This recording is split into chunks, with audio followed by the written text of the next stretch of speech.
Hello everyone, and welcome to the MindTour Gaming stream. This evening we have a special treat as we're trying out something a little new on the stream. Tonight we're running a 5th edition Dungeons & Dragons game in the world of the Forgotten Realms. So tonight, starting off with Kin, introduce yourself. Hello. Andrew, aka Ken Hyper here. I'll be playing Kazuha Kairahara, a Blade Singer Wizard. Alright.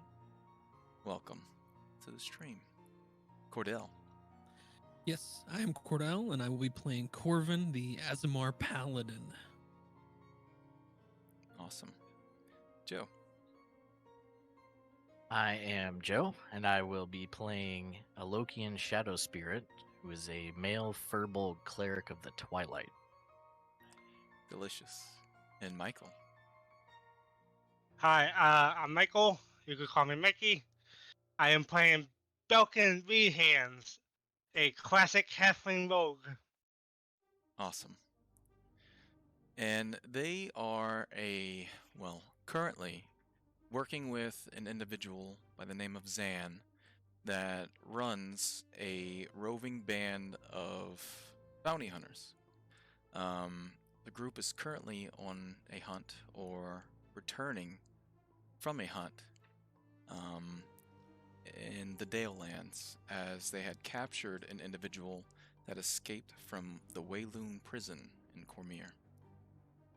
They're traveling back from the Dale Lands, planning to go down south towards the Way of the Manticore, the main road that heads south and east through Cormyr as well as Symbia. They are currently in the territory of Symbia, heading in that direction. They, after capturing Livana, one evening they made camp with Zan after Zan retired, and some certain things happened in Session 0 that was, I think, quite interesting. But Kaz was finishing up his watch that evening after having a conversation with the prisoner. Kaz, go ahead and roll me a perception check after Livana begins to take her own rest in the back of the prison caravan. Sure thing. Natural 20. Okay. Your elven ears picks up a sound from inside the small room in the front as probably Zan begins to stir and wake. This is probably a few minutes after Livana began her trance as well. The cool night air has a brisk wind coming up from the southwest. You can feel it just kind of blowing through the trees. You hear a slight whistle. Your companion's still high in the sky, you sensing his presence. The forest around you is rustling slightly as you're not too far off the main road, but made a slight hidden camp, so that way no passerbys can see you actually have a prisoner in the back of this large caravan. What do you do? So she's currently still in her trance, right? She is currently in her trance, yes. And others are beginning to wake. Zan is currently waking. Okay. No one else yet. Right. And you know that you probably have another 3 hours or so before everyone's actually completed their rest for the evening. All right. I'll head over to where Zan is. Okay. The lantern still giving off that pale gray glow on the front of the caravan. Do you step within the light that is there? I do, yeah. Okay. It does kind of encompass you and highlight your features. Go ahead and roll an Arcana check as you do step into the light.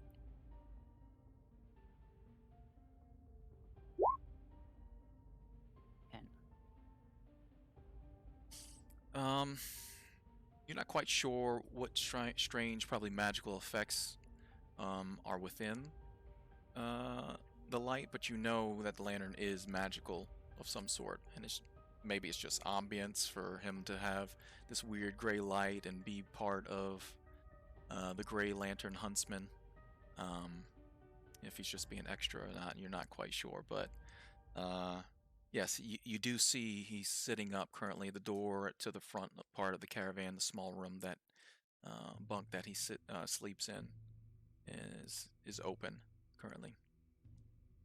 Well, good morning, he says as he's kind of rubbing his eyes. Good morning, Zan. How was your night? Pretty well. I slept well. How about you? Well, not sleep, but True enough. It is well. yes. Though our prisoner seems to be behaving oddly. What do you mean? He And I'll kind of, gesture. when you say that, he begins to sit up. He grabs his sheathed scimitar and just holds the sheath as he's beginning to step out. She's in some sort of trance. Not entirely certain why. He raises an eyebrow as you say that, as he's stepping down the stairs to the side of the caravan and begins to move around towards where she's resting. He lifts some of the canvas that's there, that's covering some of the side of the bars, and peeks inside. And he looks back to you. I mean, she is an elf, yes? Perhaps she's just... True. Yes, though something about the current situation does bother me. Would you prefer I cut her awake? Tell me what you mean, he says as he begins to move away. Looking at the dying fire, he does go nearby and pick up a couple branches to toss it in. I make eye contact with him and just place my hand on the hilt of my blade and push it forward slightly. Okay. If she is plotting something, or is in any way communicating with someone, it is best she be stopped. Do you believe she is? I mean, anytime we capture people, they're always plotting to escape anyway. This is true. I recommend you keep your wits about you, eh? That's why I have good help, right? He smiles. Indeed. Almost a questionably smile. You get the sense that he's asking more than making the statement. That is fair. My eyes shall not waver either. He nods. Figured I would keep you in the loop. Thank you for letting me know. Information is key. Nothing could be further from the truth. Well, if you don't mind, you keeping your eyes out a couple more minutes while I prepare. Then I'll By have... all means, take your time. Anything else strange? He says as he's walking back towards the caravan and begins to open a couple side hatches and taking out some water and rations. Thankfully, no, it has been a relatively quiet night. We are far enough from the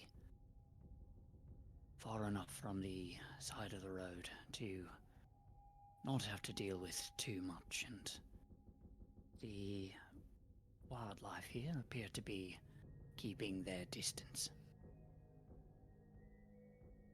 Honestly, I'd rather deal with the wildlife than what may is to come as we travel into Symbia. I've heard rumors Strange things happening there. Turmoil. City-states aren't... They're not getting along, and trade's still flowing, though. But I heard there's... Let's just say more arms being brought in than anything else. I would personally prefer to stay out of the politics of it all, though in my experience I've not had such luck. But if there is information that may benefit us, regardless of the turmoil that ensues, I should be able to obtain it. Just one of If my nothing concerns else. is my license only works in Cormier. So if we can Understood. stay away from main thoroughfare, that's as much as possible. He takes a big drink of water, kind of swashes it around in his mouth and spits it out on the side. And then goes to sit near the fire and begins to add more to it and tend to it as the flames begin to grow to lighten the area. You can see the light from the sun is slowly starting to peek over the trees and lighten the sky in the east. You had mentioned that he has an interesting blade on him, Yes. right? Yes. It has a blue sapphire pommel with a gold inlaid hilt with like wispy blowing wind going across the hilt from one side to the other. That is quite the blade you carry. It's from my ancestors. Understood. And I tilt mine forward, as is mine. He eyes it for a few moments and nods. I shall leave you to it, and I'll do a perimeter walk. Okay. And wait for everyone else to awake. All right. And with that, everyone, if nothing else, everyone wakes from their slumber. For some, you had a restful evening, and for a few others, not so restful, as your dreams were haunted that night. But you wake, nonetheless, feeling rested, not fatigued, but still groggy. What do? You see Zan still outside. Kaz currently probably not in sight.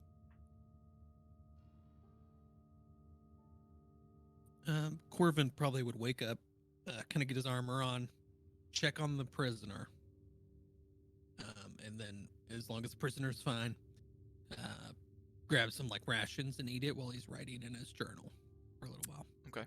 You go past by the prisoner, and she seems to be unconscious, maybe? Laying down. Laying down is like, does she look unconscious or does she look asleep? Make a perception check.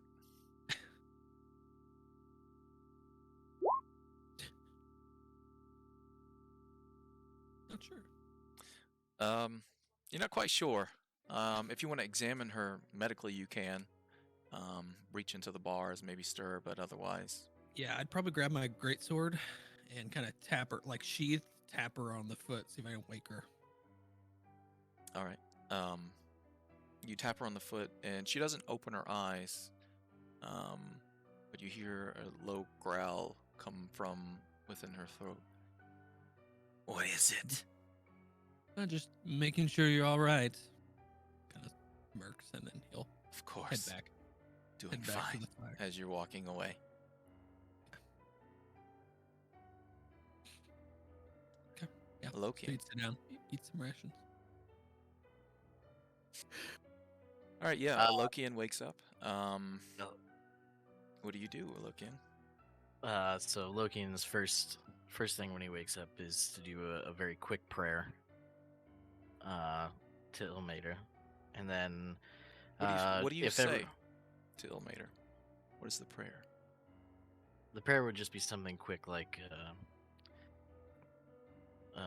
let's see, what would he say? What do you say? Step on me, Daddy. I like the pain. Probably something along the lines of like, guide me today to end suffering for those who I can. And that would pretty much be Okay. You say your prayer to Ilmater. Even though that night was difficult for some of your companions. But you wake up nonetheless and do your prayer. The fire's dying at this point, kind of smoldering, smoke kind of pluming into the sky. The sky's pretty clear. There's slight wisp of clouds, but the weather seems fortuitous, at least for the time being. You see Corvin, currently over at where are you writing in your journal? He probably would. Where did I leave my log? I'm trying to think. It's probably near the fire. I think. Okay. But I had a log kind of setting, so I set nearest the fire. Okay. Even though it's not up right now. All right. Just found a place to set. Corvin, you know that Zan is a terrible cook. So if anyone wants to make breakfast, it's not going to be him. You've had this argument a number of times that you hate the way his dishes taste and the strange spices that he uses, and so he always adds it to his own afterwards. Yes. Yeah. So he Corvin is leaves- definitely eating a ration. So if anyone cooks, he leaves it to everyone else. Belkin, and you stir awake, checking your pouch. That's actually slightly heavier with gold from last night's gambling. But what do you do as the group of everyone else is rousing? That Well, morning? because I had a restless night, I probably wouldn't fully wake until somebody gave me a nudge or of some sort, Okay. or a poke. All right. So, if nothing else, if no one does anything in particular, about another 30 minutes to an hour as Zan is packing up and preparing the caravan, pulling up the canvas on the sides of the cage in the back to make sure it's not so hot as you travel down south. Belkin's still sleeping. Corvin would definitely wake him up after he finishes writing, and once we start packing up, he's not gonna let him skip out on the work, so he'll go over and kind of Make sure he gets up. Okay. kick him in the side a little bit, not hard, but I ain't stealing nothing. I ain't take nothing. Oh, hey time Corbin. to get up, start packing. Okay. Mm. All right. I smell food. Rations if you want some. Unless you can cook, I sure can't. Neither can Uh, Zan. Don't believe what he says. Unfortunately, Alokian was not able to hunt anything last night. One job, Alokian. And he'll kind of smile at you. Not My like rounds. Could I have I tried my identified some best. edible herbs and such to bring back a salad for everyone in the morning? Sure, go ahead and make a survival check. I have cloves if you're hungry. Or nature, if you want. 16. Not bad. Okay. Yeah, you find a number of different edible herbs and berries that are nearby. Probably down a different path than Alokian had taken last night. So yeah, you find enough to at least make a decent breakfast for everyone. Fresh. Good morning, late rises. Is Figured you all this could use is some this sustenance. is this first or second breakfast? First, mongrel. I put a slide a plate of salad in front of him. All right. He gives you a plate of edible greens, Belkin. Probably Thank not you. what you're used to. No. Fried eggs and bacon is probably on your mind, but this Eladrin has brought you something different. That's for sure. Thank you, Kaz. You're very welcome. I do hope it is to your taste. I've seen what you eat, and I do not. I prefer to treat my body appropriately to ensure I'm not waylaid. I do not understand how your digestive system even functions. Yeah. Well, Uh, years of practice. Well, from the scents and smells coming from your bedroll last night, I presume practice isn't the issue. And I'll keep my distance. Oh, goodness. Okay. as soon as Kaz walks away, Corvin kind of walk up and throw him a ration of like dried meat Okay. of some kind, and kind of wink at Belkin like, "Don't worry, Oh, thank God. I got you." As he takes a bite of his. All right. As you're all stirring, getting your breakfast or finding a few greens in the nearby forest to tease your halfling friends with, after packing up, Zan looks to the group of you. We have a long road ahead. We have to make sure that we get going soon. So, gather your things. We'll be leaving in about 10 minutes. Understood. How much, Zan? How much further to our destination? Do you think? To Wayloon? Yes. If I had to guess, down to get to Wayloon, that's probably going to be about a week and a half or so, depending on how quickly we begin to move. He's looking towards Belkin that decided to sleep in. Yeah. You guys are a bunch of early risers. That's something. Well, we do want to get there as quickly as possible. Longer on the road, the more danger we're in. I imagine she has friends somewhere, at least. I wouldn't doubt it, but apparently she had been in that prison for some time. Well, at least for the last 8 years, I believe.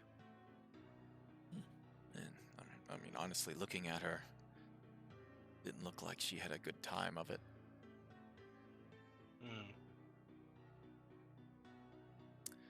Well, let's get her back where she belongs. He nods, and he begins to get the horses together and strap them to the caravan, and allow the rest of you to put your extra bags or anything that you don't want to carry onto the caravan, and lead the caravan back onto the road, heading south. Do we walk next to the caravan?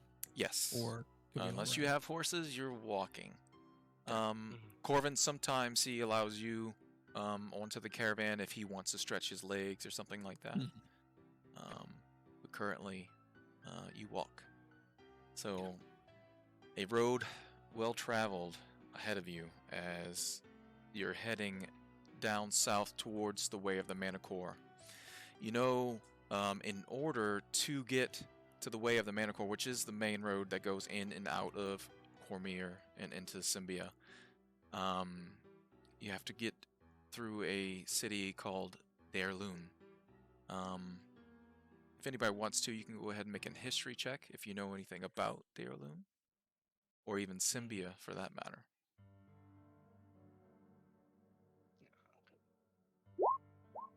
All right. That's 15. Okay. Anyone else? No. I All don't right. think so. So, let's see, Kaz. Yeah, you know a bit about... Okay. Alokin, you know some about Symbia. You know it's basically full of just a group of city-states that rose up some long time ago to become their own territory. Daerloon, you know that there is no temple till Mater there. Other than that, you're not quite sure beyond just being a merchant city or town. You don't know much information about it. With a 15, Kaz, you know a little bit more. Symbia was a collection of strong merchants that rose up and became a territory from the Netherese Empire. The Netherese, a long time ago, was a group of, well, a kingdom basically ran by mages. Um, you don't know any of the leaders or anything like that, but you know there was just all of a sudden they disappeared. And you're not sure if they've ever returned or not, but the whole empire up and disappeared after there was a uprise. And that was including entire cities vanishing. But what's left of Symbia is what's here. And Daerloon, you know that you do not have any connections there, as well as there's a temple to what's the temple to? Excuse me.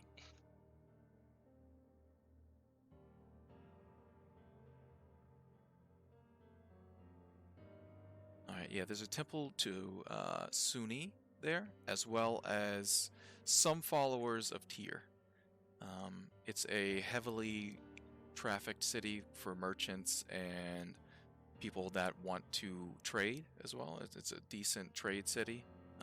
They import a lot of parchment and wine, wool, that sort of thing. A lot of the stuff that comes out of there are linens.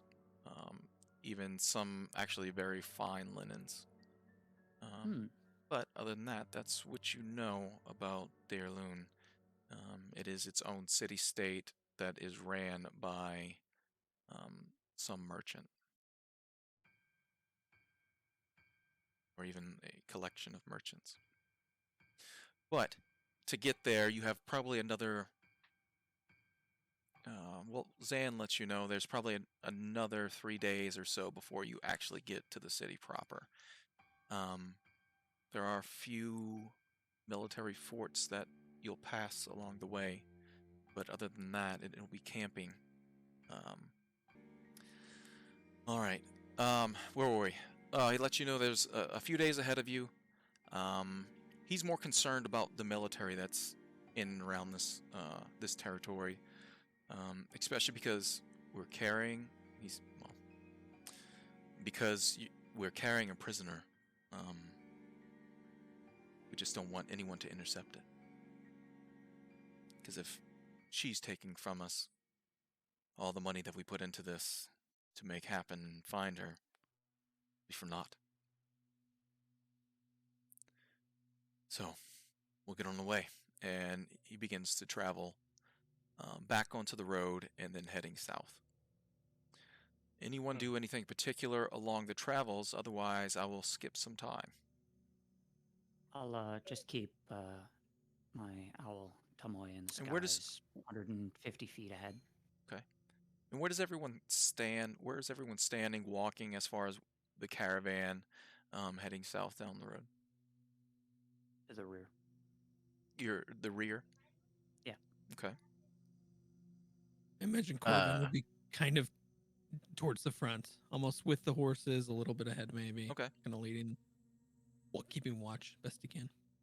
Lokian would be close, keeping a close eye on the prisoner, just making sure that he's staying alive during the Okay. travels.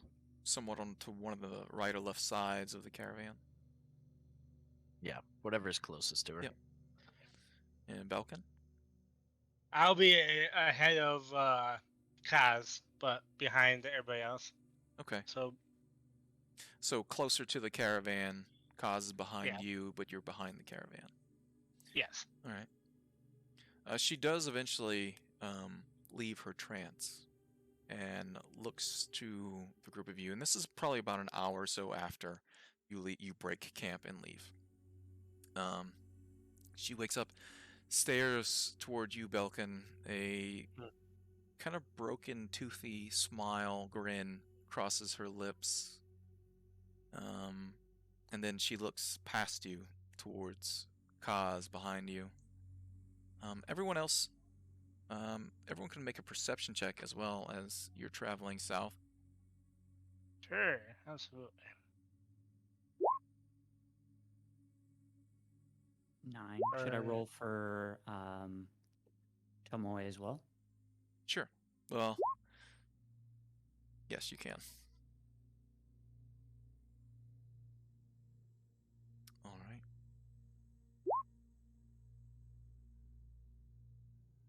9 for me, 16 for the owl. All right.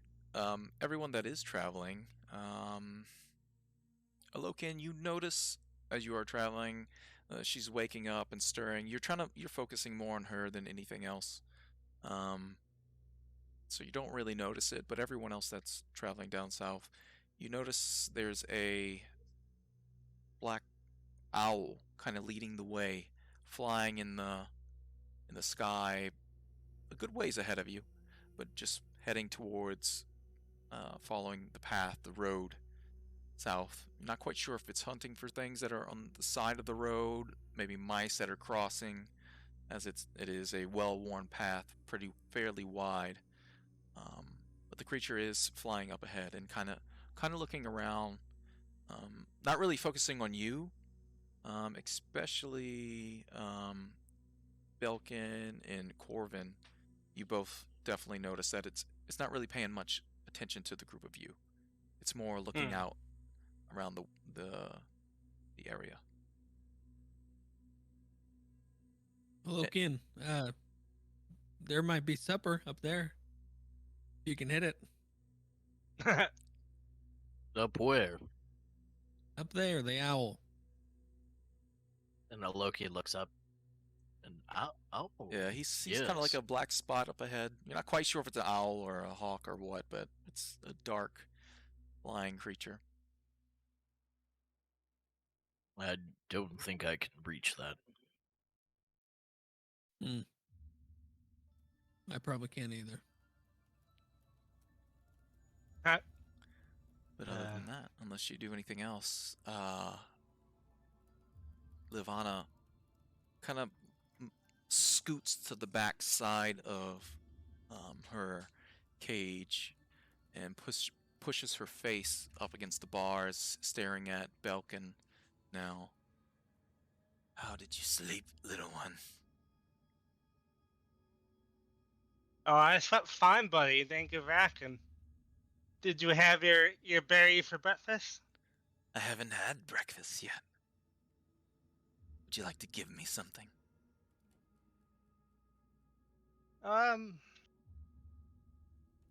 Maybe. Make it worth my while.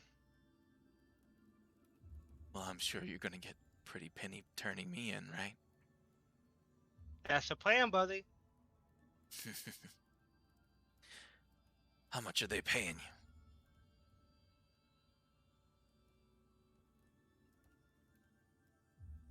Well, more than I asked for.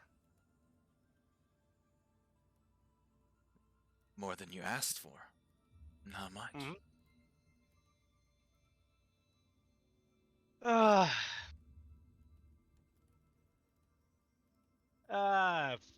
50 gold pieces. She raises an eyebrow and her smile kind of goes away.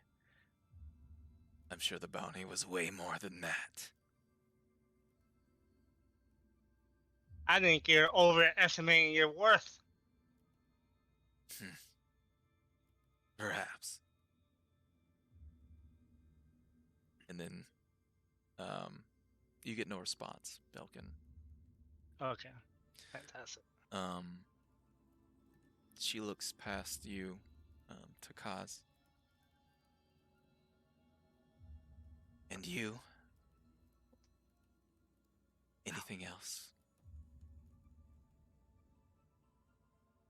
I believe you've spoken enough for the day, prisoner. She looks over to Alokian. As I sit here suffering, my mouth is dry.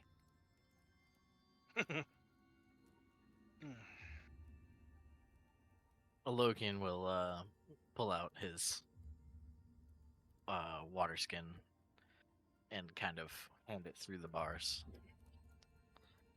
She Makes can't. it a very close eye. Yeah, because she's bound behind her. She can't really Okay. drink from the water skin, so she looks down at it. I can't seem to be able to do it myself. Bring your face to the bars. She does. And I'll kind of like gerbil feeder, you know. Yeah, through the bars. Okay, that's fine. She chokes a few times as you're just pouring, and it's just running down her face. But she does drink. She doesn't do anything weird, like try to bite you or anything yet. Yep. Yeah. He And might be into that. He does follow Elmater. and she sits back down and just watches the group of you closely. Belkin, she does continue to like eye you quite a bit, and you're not quite sure why. But she does like stare like deep into you almost for like a few minutes at a time. I'm a handsome guy, aren't I? You will be. I'll chuckle and put my hand on Belkin's shoulder. Batting out of your league there, are you, Belkin? Yeah.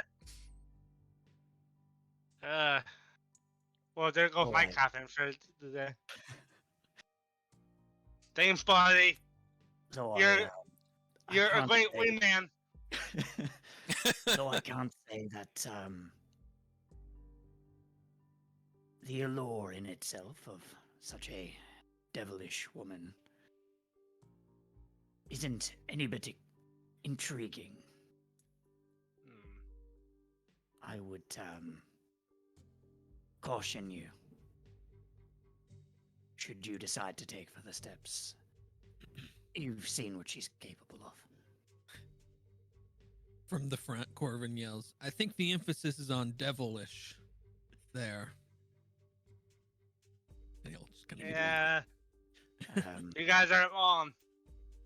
I'm a devilishly good-looking, handsome dude. I know. Don't worry about it. I got this. no level of handsome, I propose, could keep you safe from the teeth betwixt those legs. Oh.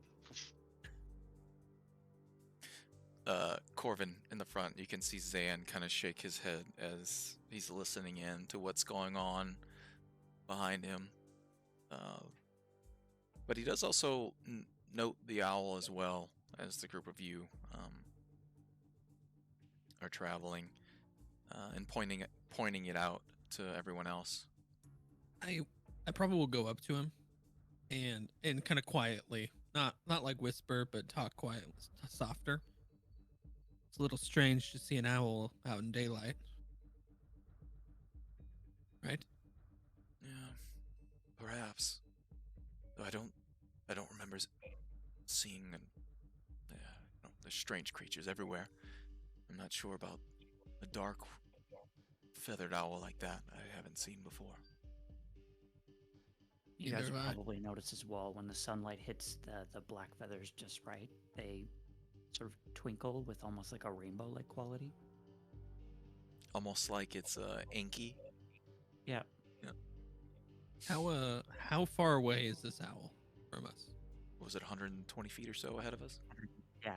120 to 150 feet. Perhaps Anybody it's good with a longbow? I'll kind of perhaps yell it's back. a boon. I mean, I got a short bow. Good omen. I'll speak from the Maybe. back and... Ah, a boon indeed. I'll snap my fingers. And the owl will appear on my shoulder. Zan actually sees the owl disappear and kind of sits up and looks behind him toward you. Ah, many tricks you have. Indeed. I've eyes everywhere. And I'll set her off to go fly ahead again. Okay. Corvin will kind of roll his eyes and say, "Wizards, they may be able to shoot fire out of their hands, but they might get blown away by a strong wind." Don't underestimate Muster up magic. the wind, my friend, and I'll show you what I'm capable of. What did you say? Sorry. Muster up the wind, friend, and I'll show you what I'm capable of. Perhaps I will. And he'll kind of he's kind of holding his greatsword at his side. He'll kind of grip the handle. Loki, I'll have to pick you both up off the floor then. Wouldn't be the first time.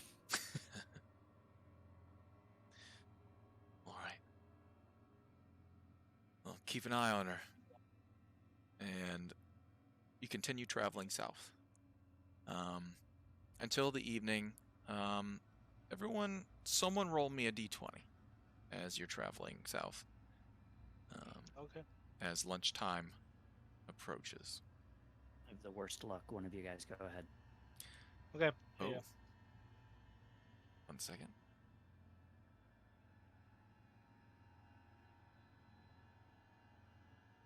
Okay. So lunchtime approaches. Zan turns to the group of you. I know we're probably getting hungry and may need a few minutes to rest, but I'd like to try to keep pushing on until the evening, if that's okay. Rations. Indeed. Hmm. And I'll pull from my bag my small collection of vegan rations and let them know. Okay. Your special elven bread. Yep. Yeah, I'll take a ration out and I'll eat it. Okay. Does anyone do anything with the prisoner, Luvana? Lokian would still be traveling while keeping an eye on her the whole time, so Okay, yep. if there's anything going on with her, he would know immediately. He's just making sure that she doesn't die on the way there. Okay. Do you feed her and give her drink as needed? Would I be able to, like, as we're traveling, just look on the side of the road and try to forage anything that's edible? Roll survival.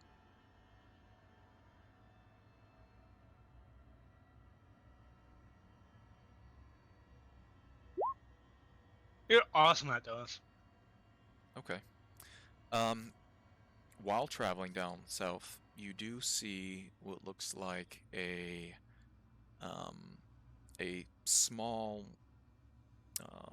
long rodent that looks like it was stomped across the ground and kind of smashed along the way, but it's just kind of laying on the side of the road, dead. Perfect. Loki, and you Okay. better make sure it's dead. Could have its misery. It's got a long, you- wiry Corvin will tail, try. But- thick, matted fur, especially now that blood is kind of pooled on its body. I assume there's no way to cook this on the go, huh? Talk to your wizard friend. Throw it in the cage. She can eat that. I'll toast it up. Roadkill. Yeah. So Lokian will eat a ration, and I will throw the roadkill into the cage for her. Do you? Okay.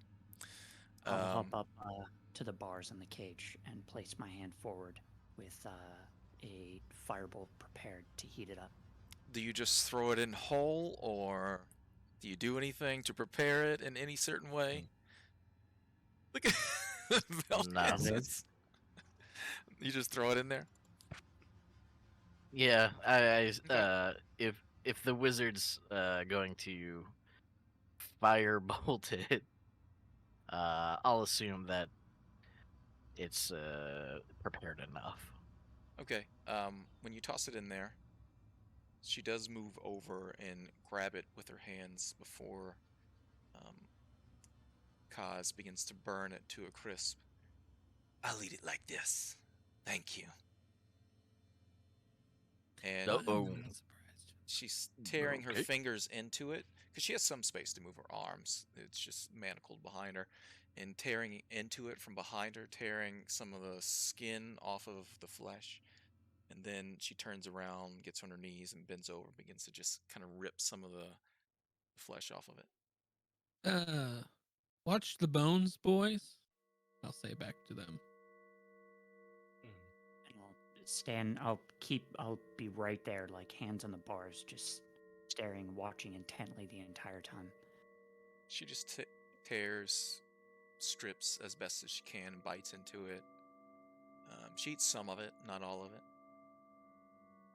Over probably about 10 minutes or so, it gets kind of difficult to eat with manacles behind you, especially some dead animal off the side of the road. And she kind of raises her mouth. Coagulated blood and bits of gore still kind of oozing down the side of her face. Delicious, she says to Alokian. Thank you. And then she You're looks back Welcome. towards Belkin and eyes him for a few more moments. And then begins to eat again. You never looked so beautiful. Oh, Belkin. And then sometime after lunch, about an hour or so, everyone again that's paying attention, go ahead and roll me a perception check. Paying attention outside of her, or Yes, outside of her. Nah, so I'm not going to roll. Not bad. Yeah, it's a 10. Okay. Belkin, you. So.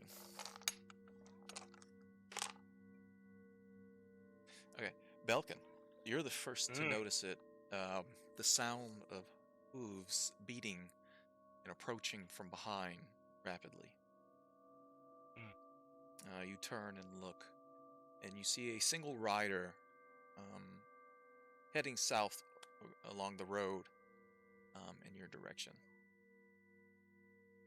Zan, Yes. somebody is approaching us, and I'll tug on clothing, Okay. and I'll point towards the approaching rider.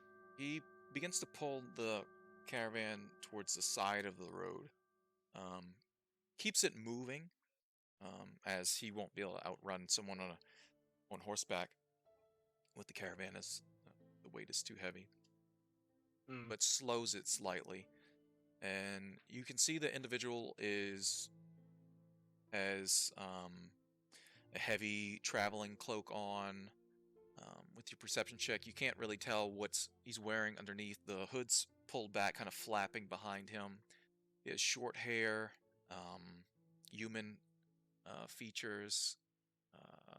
As far as weapons, you do see a bow kind of strung on his back, and arrows at his side, and a hilt of some sort of blade on the front of the horse in his saddle.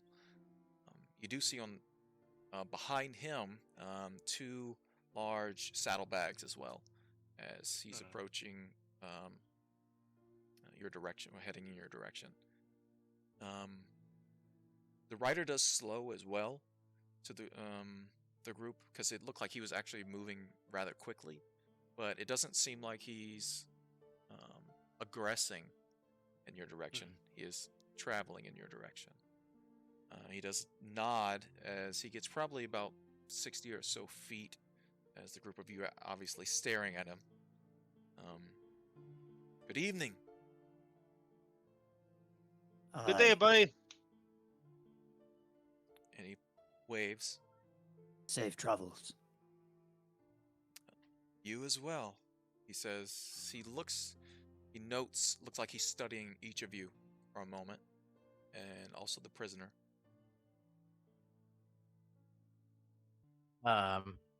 Alokian will step in front of his line of sight of the prisoner, just kind of blocking Okay. it with his huge. Try to block the prisoner with his huge form. So you kind of skirting around as he's passing, walking around, blocking as best Yeah, you just can. kind of slowly moving, just so he can't get like a super great eye on her. Okay. Where are you heading, friend? How can I speak up in the front? Heading south. Derloon. Ah. Well, I mean, there's not a lot of choices. We are also heading that way as well. Kind of smiles. The prisoner. He's kind of like looking behind Alokian as best he can, because he can see. She's actually, Alokian, you can see she's at the bars, like right behind you. You can almost feel her breathing. Her hot, nasty breath at the back of, well, probably not your neck because you're pretty tall, but you know. Did he stop to talk to Corbin? He's doing like a slow trot at this point. Are we still moving? Y'all are too? So he's kinda still walking moving, and he's kind of Okay. catching Okay. up. with Yep. my blade. Like, you know how I think it's like samurai movies, really, where they pop it out a little bit. Uh-huh. It's Oh, you like- forget? Yeah, you forget. yeah, it's slightly popped out, and he says, "Yeah, don't pay much mind to her. He puts his hand Bus- up. business, as you know. Business, I understand. Best of luck." Yes, be safe." And he hits his reins and hurries along. Was there other people with her at all when we captured her? Yes, there was four other individuals. They seem like they were just some random lackeys that she convinced to help her in her time of need. And are they all dead? They are all Did we dead. kill them? Yes, unfortunately. Okay. I am gonna have Tomoe follow that guy with the explicit instruction that if she sees anything, him communicating with other people before reaching there, to come back and advise. Okay. And he hurries along. And your owl does follow.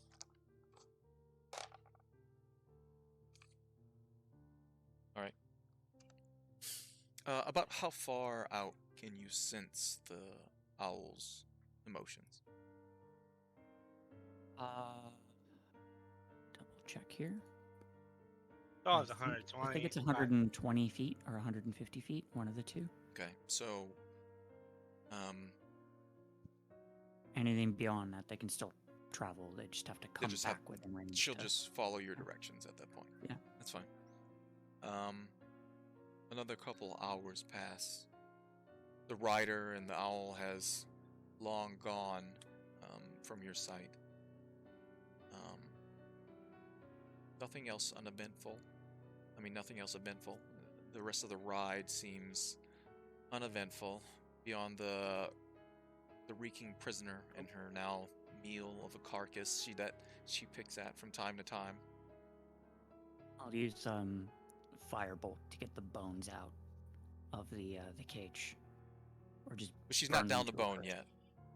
Okay. As soon as I see that she's down to the bone, I'm gonna do Yeah, that. and she there's no hasn't burn. like taken any of the specifically like the leg bones or anything out at this point. And if anything, they're very small. This is some sort of larger rodent. But you can, make a perception check especially you, Alokian, as you're paying attention to her, seeing if she's doing anything weird in the.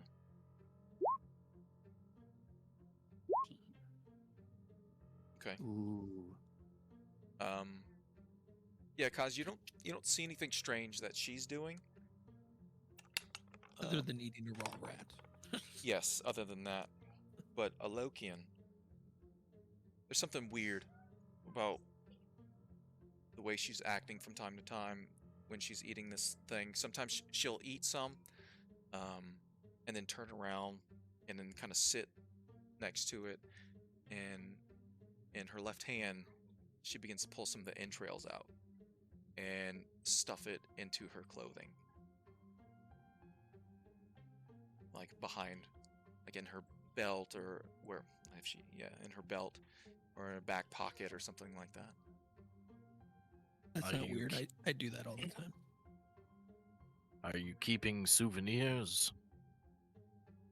Yes, or later. You're In case going you to take the have rest to. of this away from me. I will provide for you, I assure you. You're going to have to empty those contents now.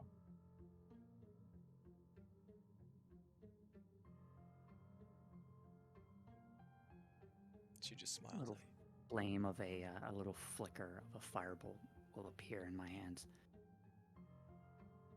I suggest you do as the masochist states. And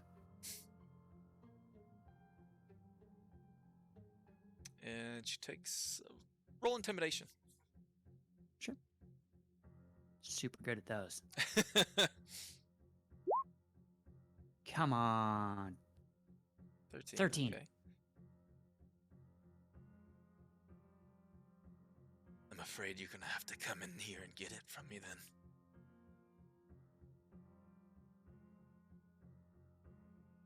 I'll let you keep the entrails for now, but know this. I am watching you. If I feel that there is something strange going on beyond just keeping entrails of an animal, you will suffer. And that'll please your God, wouldn't it? It would please more than just my God. And she smiles and then looks at the group of you in the back, especially. And then when she's, again, Belkin, for some reason, her eyes stop on you again. She still has a smile, but it kind of like wanes slightly. And then nods. Yes, I'm sure all of you would be pleased.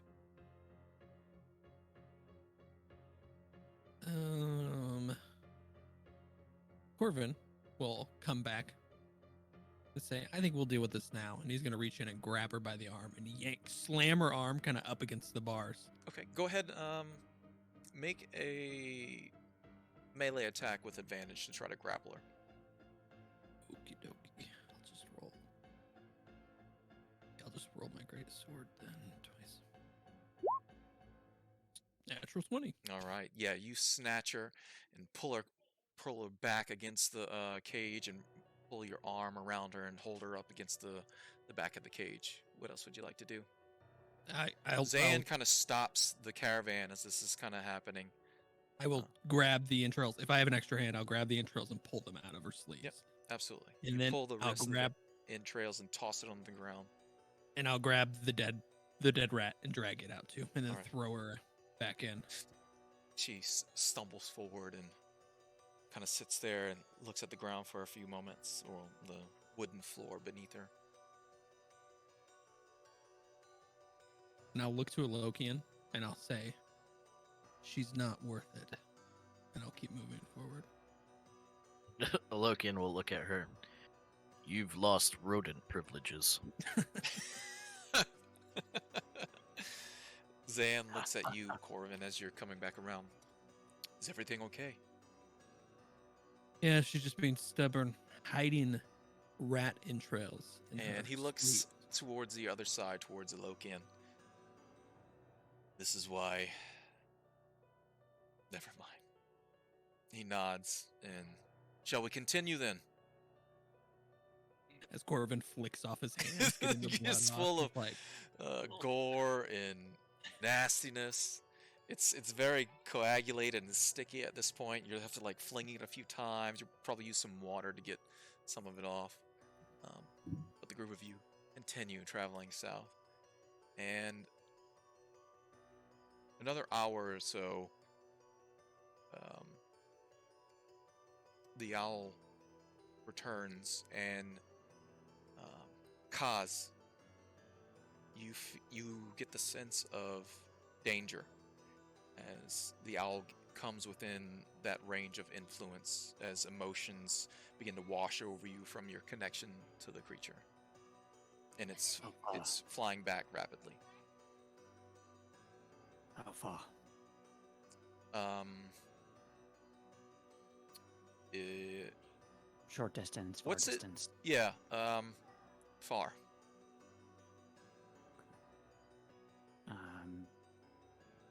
Direct direction we're headed, or off the beaten trail? You get the feeling of confirmation ahead when you ask ahead. Heads up, all. We perhaps have an ambush coming. Our friendly passerby, not so friendly after all. Mm. I knew I should have killed him in his stead. Corvo kind of looked at Zan. Any side roads?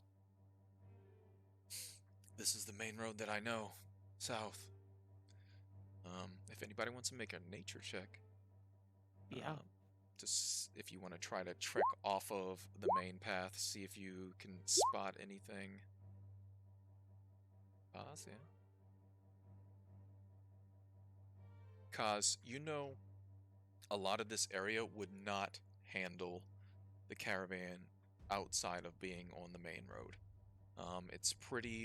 It's fairly hilly, but there's a lot of rocks that are in the hills itself that would probably destroy the wheels along the way. So, if this is the only path that Zan knows of, this is probably going to be the only path. Do we feel like, does your owl feel like we're going to hit them tonight or tomorrow? I'll mentally reach out to check. When you ask tonight or tomorrow, you get a confirmation on the first question. Night. Looks to be tonight.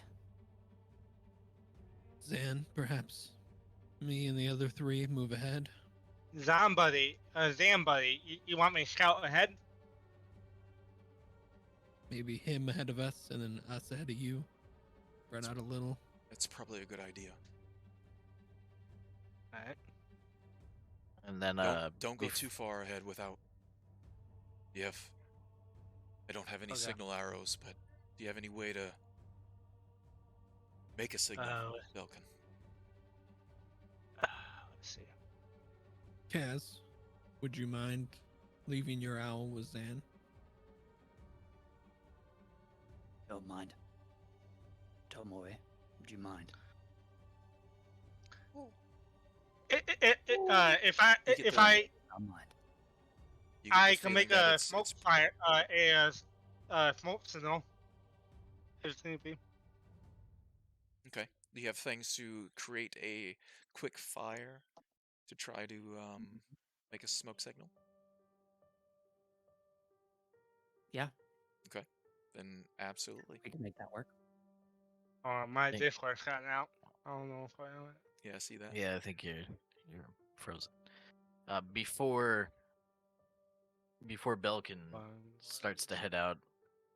So before you head out, Belkin, Alokian, who towers over you, will kind of kneel down and grab your shoulder. May Ilmater bless you.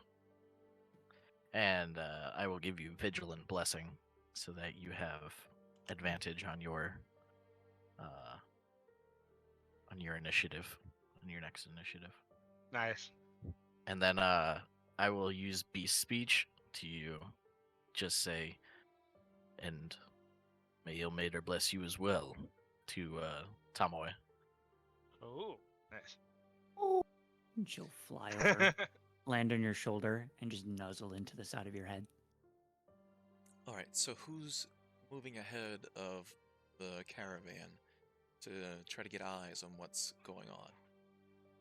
That's Belkin. Belkin. Anyone So else? do we want Belkin to move like 60 feet in front of us and then we move like 60 feet in front of the carriage maybe?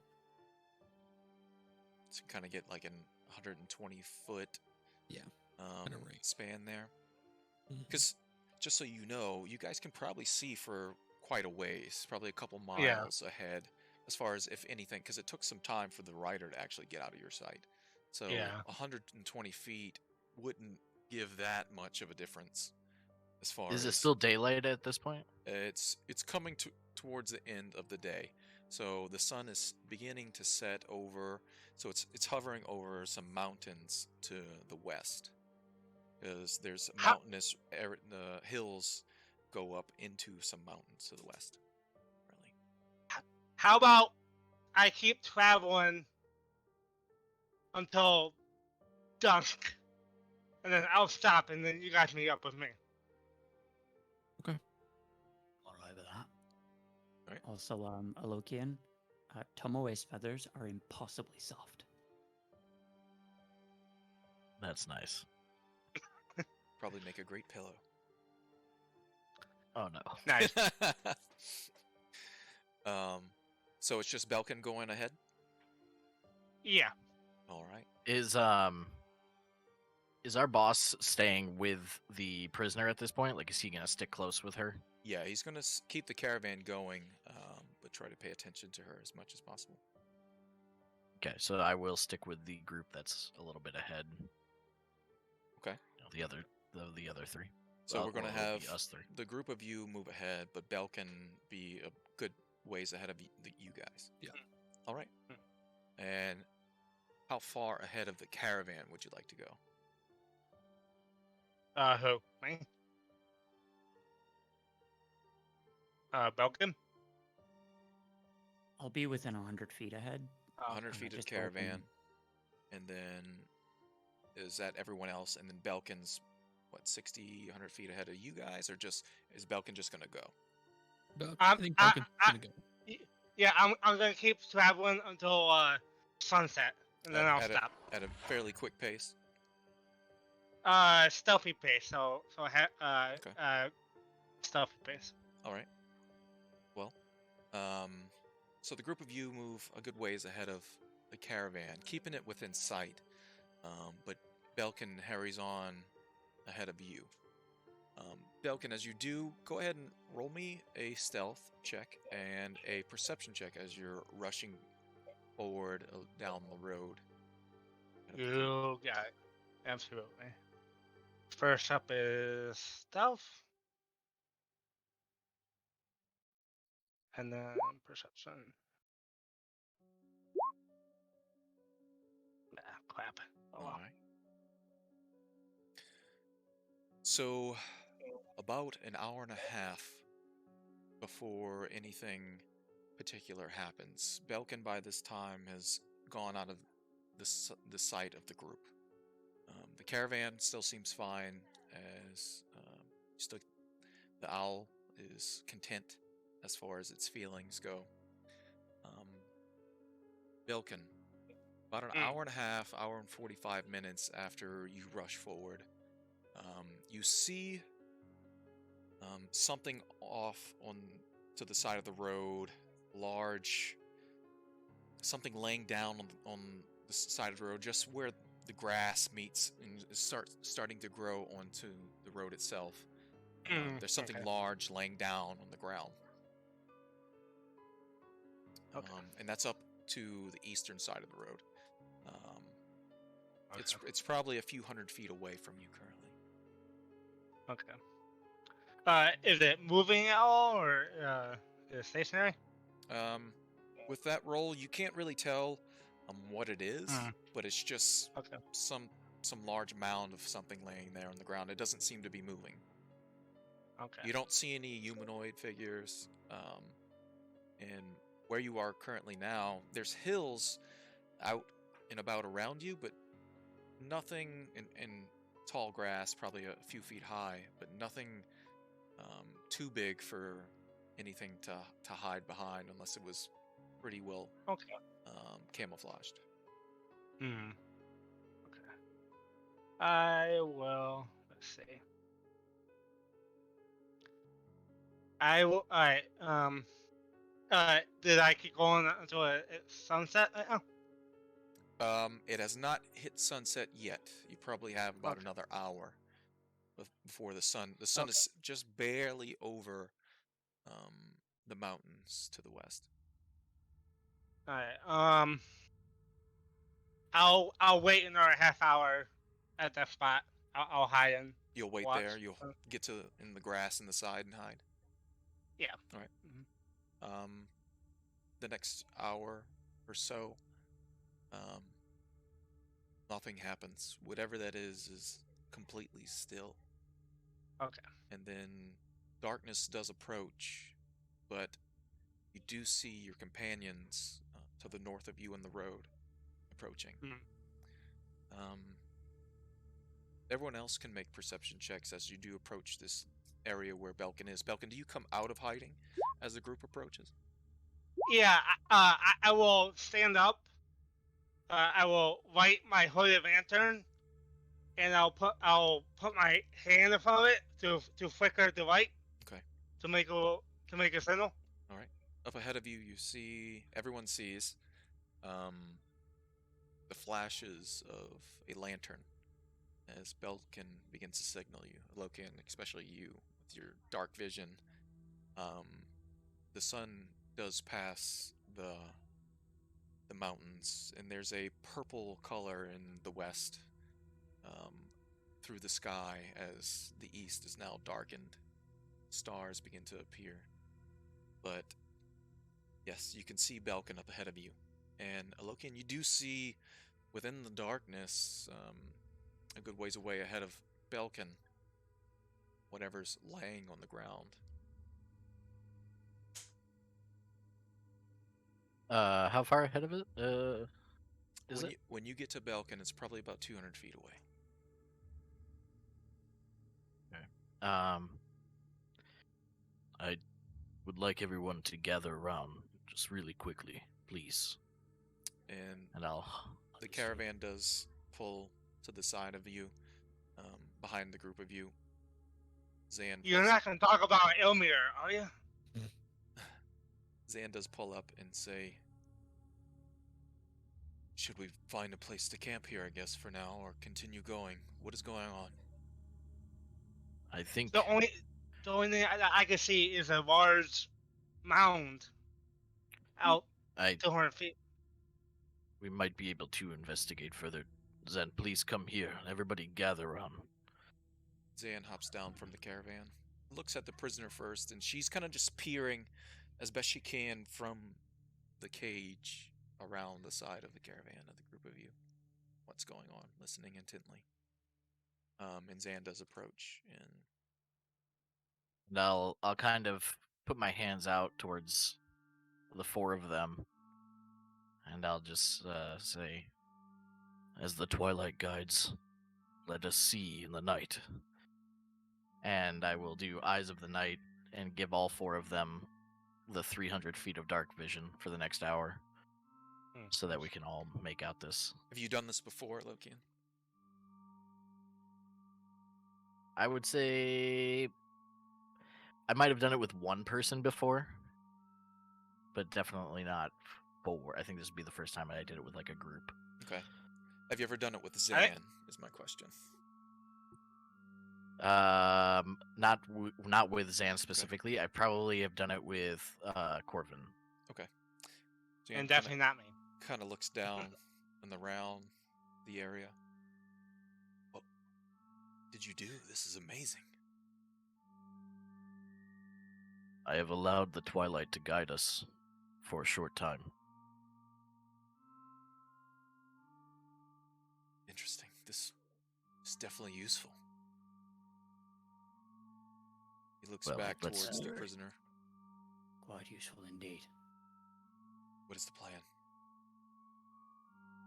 I think well, we need to find camp for one. And Belkin, what did you see? All I saw was a still large object. I couldn't make out what it was because I didn't have dark. I couldn't see in the dark before. It's getting dark. So we go see what this is, and then we can continue on for the night if we want, but give the horses a rest for a few moments. I think we have the ability to safely check this now. All right. Zan begins to tend to the horses. Zan, you are going to stay with the prisoner? Yes, of course. Yeah. We'll handle Right. this. We have the benefit of knowing what is coming. What is coming? Ambush. You think the rider? I know. I have eyes everywhere. Then what do we do? Find the ambush and ambush them. Would be my suggestion, yes. Identify their whereabouts. Flank them. Dispatch of their souls. Believe they're probably relying on the cover of night. Well, we've just taken away that advantage. Yes, Indeed. this is amazing. He seems You like know what? astonished at what you did, and that he can see that far in the dark now. Yeah, because he was human, right? Yes, he is human. I And know I'm Belkin's not gonna probably be. freaking out too. I don't like it.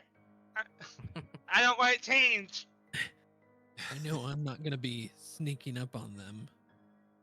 Perhaps a distraction of some kind. Me and Alokian move up like normal, and then you two move from the And I behind. can circumvent. I like this plan. Okay. Belkin, shall we do what I do best? What do you do best? And I will stealth away from the group. Okay, Pretty sure I do it better. go ahead and roll your stealth check as you begin to go into. Where are you going? Into the taller grass? Or- To the top, so it's directly ahead of us. I'm going to head off to the right of where we are, Okay, the right side. taller grass. Yep. And begin to sort of flank my way around. Use the smaller valleys of the hill and the taller grass that's there to kind of duck low and move ahead. Before they leave, I'll be like, I'll give you 8 minutes, and we're gonna start moving towards. Okay. Get where you need to get. Anyone else want to move ahead? Is the grass taller than me? Yes. Well, I mean, if you crouch down some spots, yes, absolutely. And find some Okay. taller grass for yourself. Alright, Alokian, I'll move ahead. I mean, there are some like shrubs here and there, but nothing really big that can hide a bunch of people at one time. Alokian, you wear heavy armor, right? Yep. Are you okay with this plan? With us moving up the road like normal? So, Alokian will ask you, do you have any spare rope? Yes, I think. Yes. Perfect. And I will use the Furbolg magic of disguise self I like to make myself look like the prisoner. the prisoner. Oh, that's Okay. genius. I'll probably still be slightly larger than her because I can only shrink down so Right. much. But you You're know, still the medium best I size, so can. that's fine. Yeah. So I will Like put a loose like hand tie around your hands. Yeah, just like literally just like Yeah. circle Mhm. around them, and then I'll hold it, and then Okay. you know I can obviously let go and be free. Won't actually be restrained, but we'll make it look like we probably used this tactic in the past, and we'll make it look like he's just carrying or dragging a prisoner behind him. All right. And do you have your weapons and shield? I do. I Have Corvin I maybe will- carry it? if he would like to carry the weapon and shield, Okay. On his yeah. back, Yeah, where you I'll- can just grab it off of Yeah. or something. Yeah, I can kind of put everything back. So I'll start after about 8 minutes or you gotta so. wait as they're about 8 minutes. circling. Okay. Yeah, and I'll just So, start walking in the road. Let's like go normal. to Belkin and Kaz. Mm. See, Belkin, go ahead and make me another stealth check as you're stealthing forward as well. Absolutely.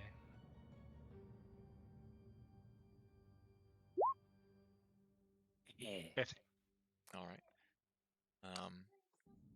Kaz and Belkin. Belkin, which side of the road do you want to be on as you're moving forward? You know that Kaz went to the right side, or the western side of the road. Then I'll be eastern side then. Eastern side, I'll you're be going to take the outside. opposite side, which on the Yeah. eastern side, that left side is where whatever that is, that object is on that side. So the group, Yeah, the both of you stealth forward towards the area of wherever this is.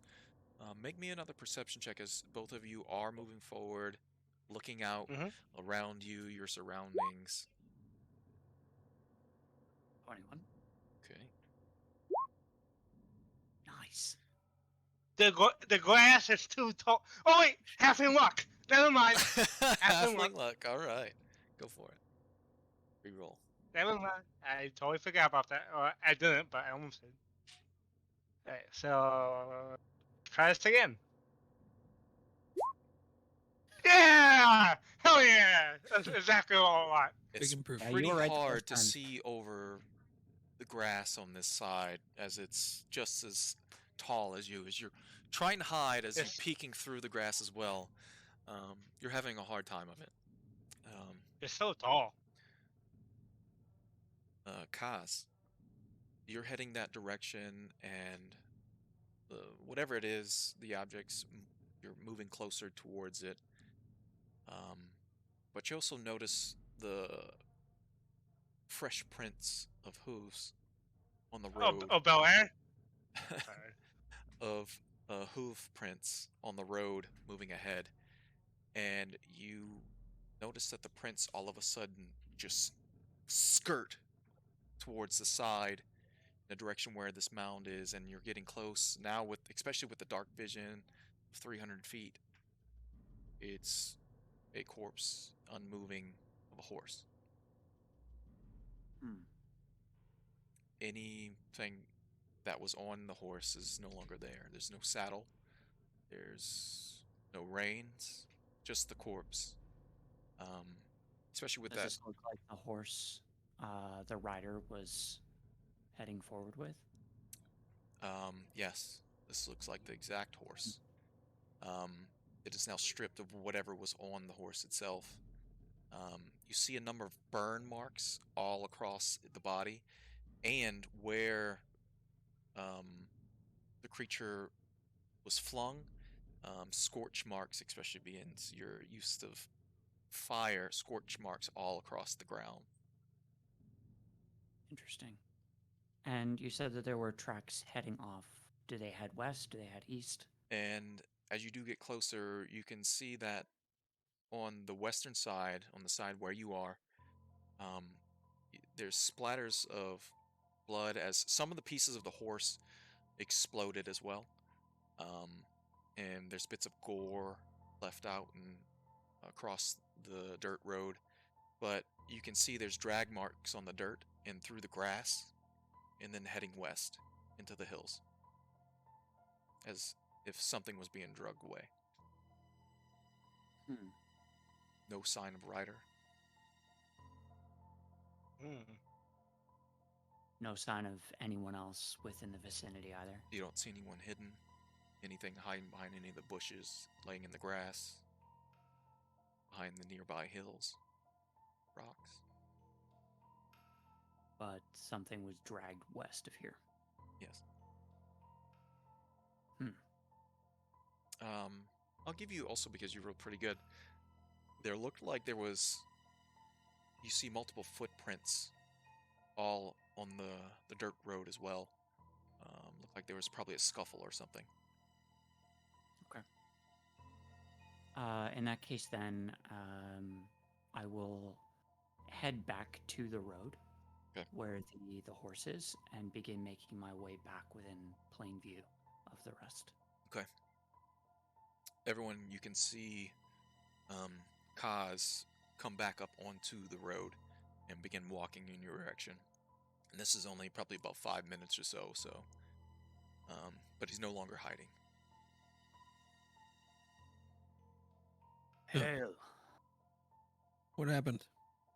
Well, the rider. Belkin, you don't notice Kaz leave his stealth and walk back towards the group. You're still walking towards the mound. Yep. But then you hear I'm them still speaking. there. You hear them speaking Oh, okay. after a few moments. There was an I ambush. will come in a minute late after he starts talking. All right. All right. There was an ambush, all right, and the rider was involved.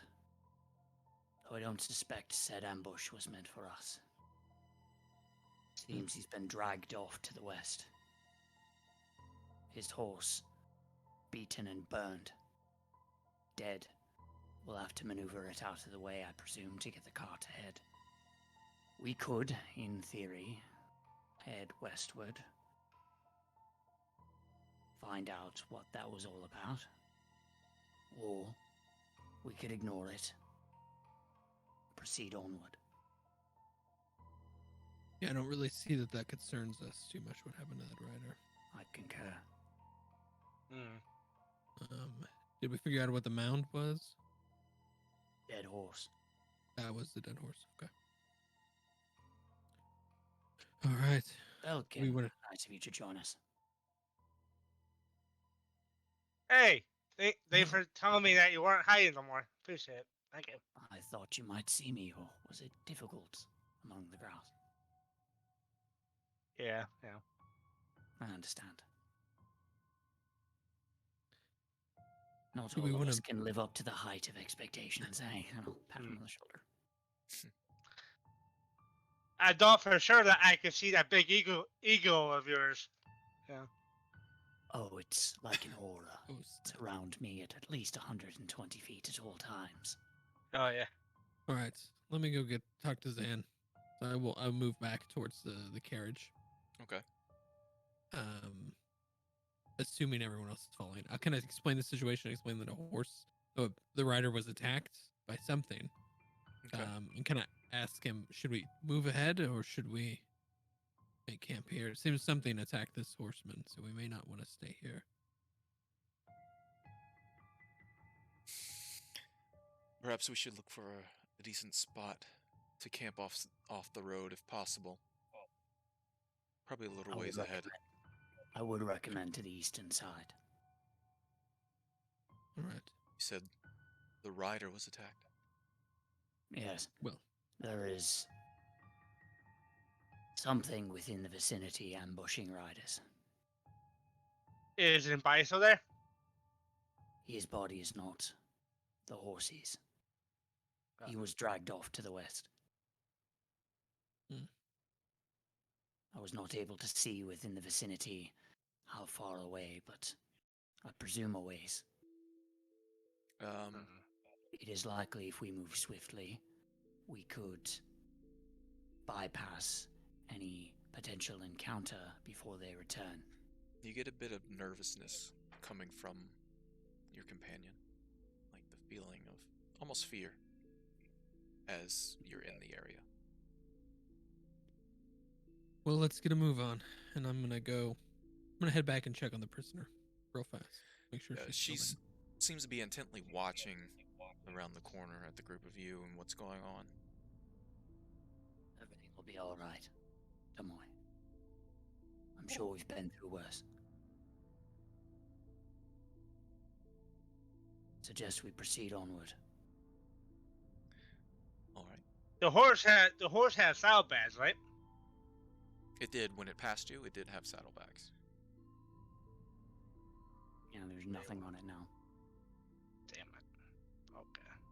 Do we know what kind of creatures, goblins, kobolds, etc., that might Roll a frequent nature area? or history. I don't think. both both of the those are very same? bad. Let's go with a Classic. big old 14. Okay. You've heard of a number of goblin and orcs encamping in the mountains to the west, between Symbia and Cormier. Especially on the Symbian side. On the Cormirian side, The Symbian side is more bandits than anything else. Roving humans that tend to waylay travelers and merchants. I'll mentally communicate with Tomoe and say, the enemy, human, goblin, orc. All negative.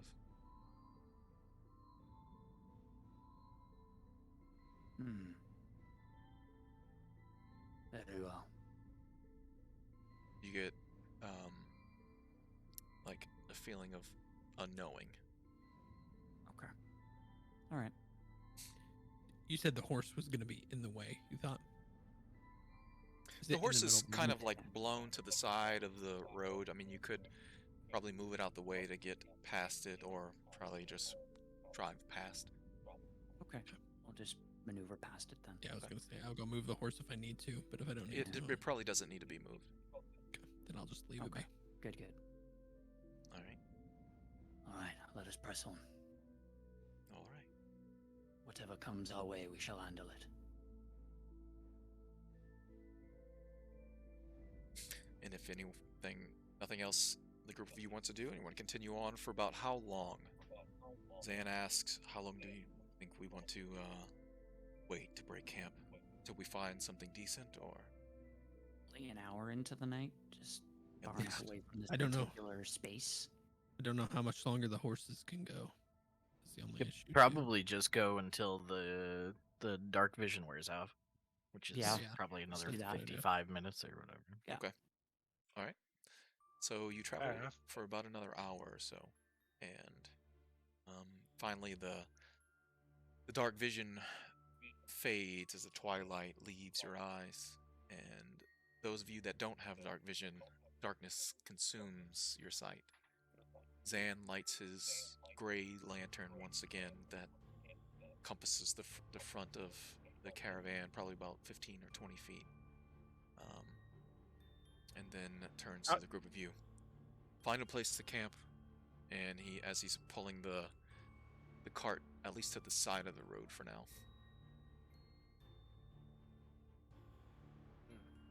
Right. There was nothing eventful. As you pass the dead carcass of the horse, nothing came to chase you. Okay. That's usually good then. Usually. Lokian, Has you wanna go? Tomoe's nervousness died off? After some time, go make an animal handling check. As you're sitting there, do it with advantage because of your connection with her. Sure. Cool.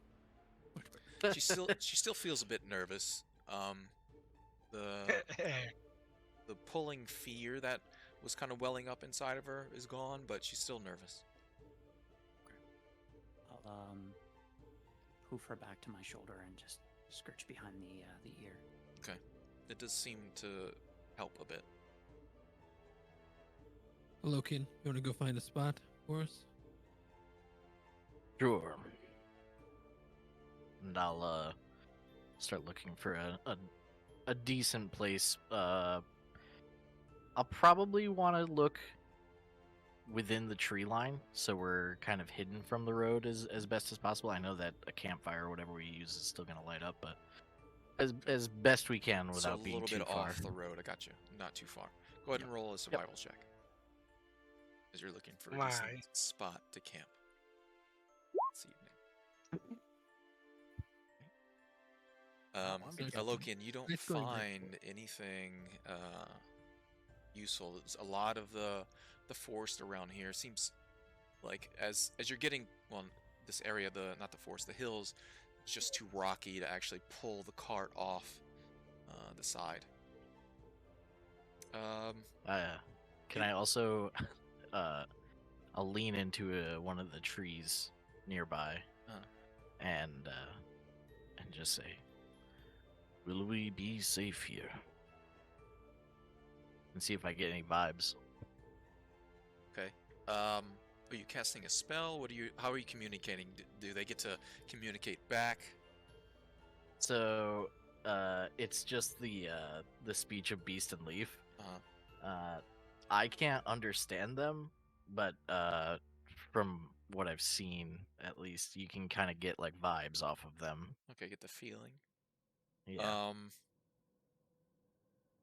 You get the feeling that it's sort of unknown. That this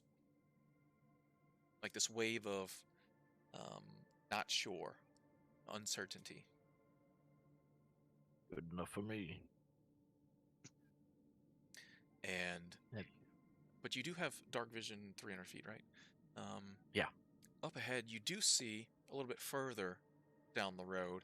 There is a crop of trees that's on the eastern side of the road, just beyond a larger hill. That may be a good spot, but other than that, the rest of this area, without going and inspect it, the rest of this area doesn't seem like a good spot to camp. Okay, so I'll relay that info to the group. Just let them know that if we travel just a couple hundred more feet, that we'd have a really nice spot for the night. Okay. Right. Waste not, what not. Caravan moves ahead, and you do see the crop of trees as you do approach. There is a lessly worn path, slightly worn path that goes off the road and towards that crop of trees. Zan looks at the group. Bring the caravan there. Your cart. Right. All right, and he pulls it off. It's wide enough for the actual cart and caravan to head that way, so he does bring it there. The larger cliff, as you do approach, there's a crop of trees that's grown around this large hill, and some actually on top of the hillock itself. And the backside, as you do turn down the path and go around on the southern side, there's actual cliff out that's kind of inset into the hill. So it actually looks like a very decent spot to camp for the night. And as the group of you approach, go ahead and make a perception check for anyone that's looking out for anything from my lookouts. I don't have dark vision, so would that be a disadvantage? Disadvantage, yes, if you do not have dark vision. You got it.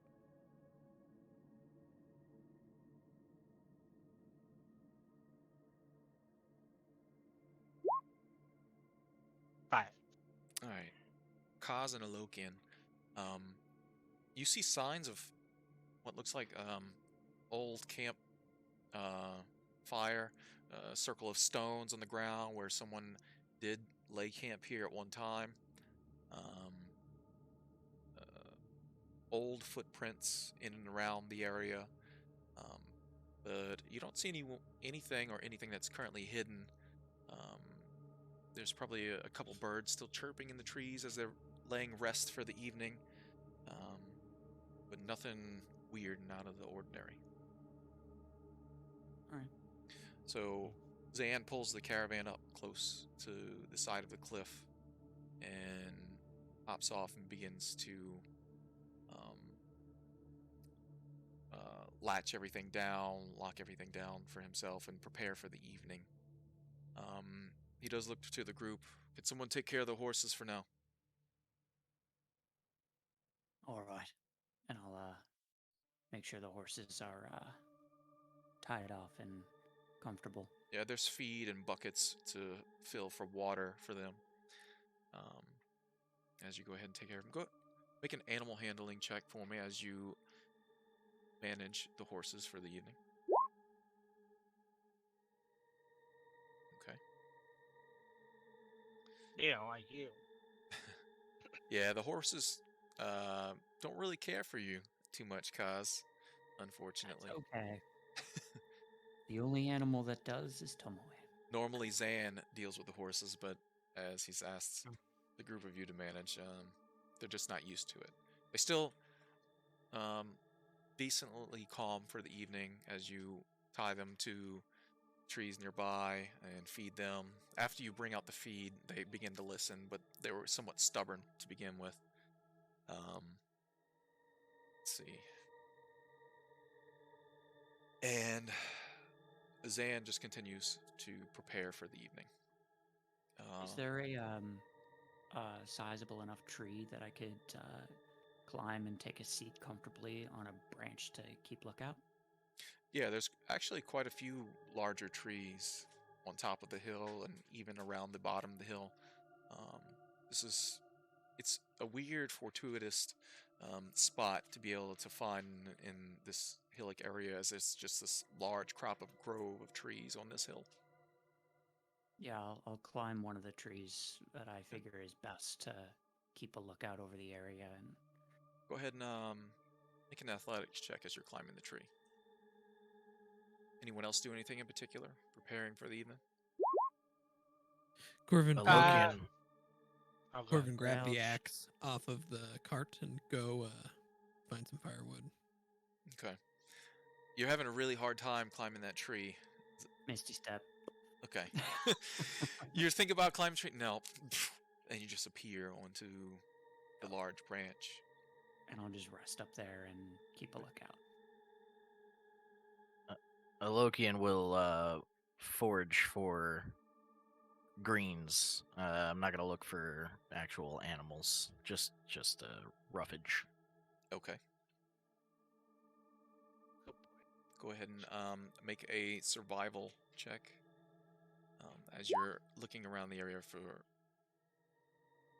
Okay. You find actually within the grove of trees some edible roots and truffles for the evening to eat. They're not green, but they're definitely edible. Enough for probably about 3 people worth of rations. Okay, I will.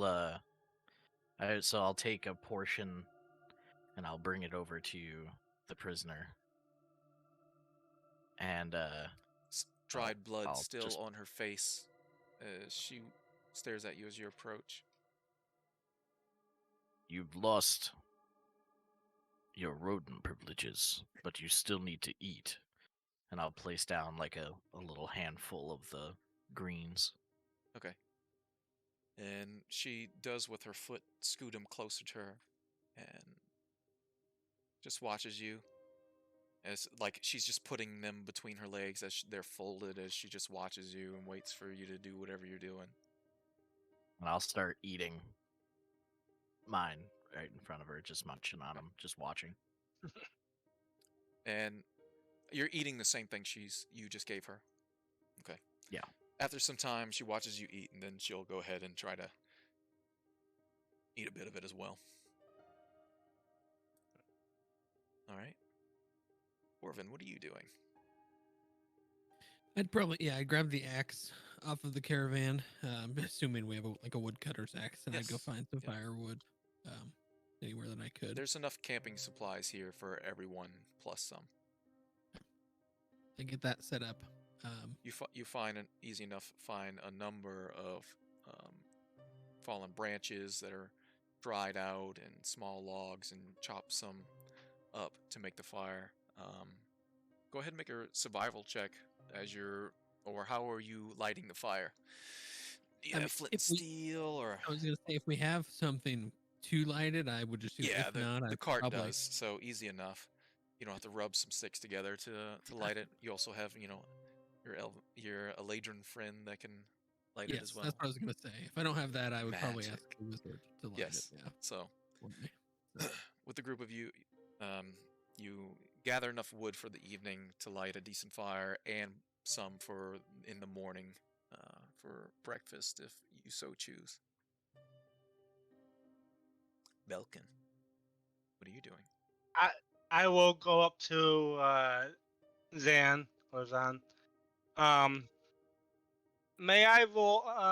May I do a sleight of hand to help him with any knots that he might need to tie down, or any of that nature? Yeah, absolutely. As he's tying some of the tarps down on the side where the prisoner is, Alright. Also making sure that all the ropes and straps for the horses are able. Go ahead. Alright, let's see what I got here. Make sure everything's Nice. on the up and up. And Yeah. oh wow. So Nice. yeah, you quickly help him get the cart prepared for the evening and making sure the straps for the horses are fine. Um, Zombie, let me ask you a question. yes, what's that? Are you worried about rival bounty hunters? You seem in a hurry more than you should be, even with a prisoner. Well, Symbia is well. Let's just say Symbia is less protected than Ormir is, as the Hmm. city-states seem to govern themselves. And I'm aware of there's a number of bandits out here, and Okay. that's what I'm worried about mostly. Okay. Now when we go through the city, I guess it depends on how they feel that day or whether or not they'll let us through with our license through Cormir. As in the past, Symbia and Cormir never really saw eye to eye, as Symbia was. Now, do you know about the war between the Dales and Symbia? I do not. At one time, there was a war between the Dale lands and Symbia. And Cormir got involved to help the Dale lands. And ever since then, they never got along, apparently. So, let's just say maybe old grudges is what I'm afraid of. Now, don't take this the wrong way, but when you hired me, you did tell me that you were the best bounty hunter to work for, the most profitable. Well, I'm not sure if those were my exact words, but yes, you'll get paid 500 gold You, as soon as we return the prisoner. you definitely have some confidence, but I like that. I agree to your employment, like your style. And I like your style. That's part of the reason why I hired you on. I heard you were pretty good. And I try. he's looking over as you're like quickly just making sure all the ropes are fine and no knots that are not needed untied.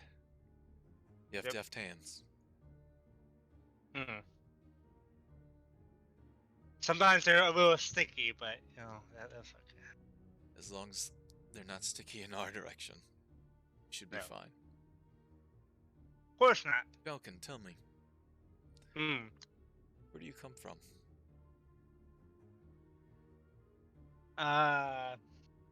Have you heard of the Gold Blossom clan? No, I don't think I have. I think you like it. We're all friendly. We got entertainment. We got fortune telling. We got good food. And we travel around. We trade. We entertain. Yeah. We take on odd jobs if need be, like yourself. And your clan, like a family? Yeah, we're all a halfling clan. Yes. So why are you here? Like I said, to take on those odd jobs that might make good pay. But without your family. I might go back. Hmm. We were in the area when you hired me. You must have missed our show. Ah, We, yes. Well, maybe when this is done, we can take a little break and see your show from your family. How about that? I'm sure that you like that as much as I would. Hmm. If they're anything like you, I'm sure I will. Hmm. Thanks, buddy. You rest well tonight, okay? I'll try. And he watches you for a few moments as if he wants to ask something else, but then nods and continues on, and moves on to finishing up, and then begins to open I the front of his I cabin. definitely see Avokian and Kaz eating their greens, so I'm gonna Yeah. go eat my rations with actual food, with some jerky and stuff like that. So, Okay. All right. So currently we have Corvin by the fire, Lokian near the prisoner, and Belkin's approaching Corvin probably by the fire. Kaz, yeah, you're in a tree yeah. not too far away. Probably about you find the tree is probably about 20 feet from the actual camp itself. Perfect. But you're watching the group do their thing. Anyone want to do anything particular? You hear the prisoner munching down on the hard, crunchy roots in the back of the prison. Not the prison, the cage. I think tonight Alokian will do his nightly ritual prayers in front of the prisoner and kind of direct his prayers towards maybe trying You to... you preachy SOB. Yeah. Anything Get particular Get you used say, to it, baby. anything particular you say in your prayers as you're sitting there praying, especially toward the prisoner. So there'd be a lot of general prayer, and then specifically one section would be please guide this lost soul and end her eternal suffering.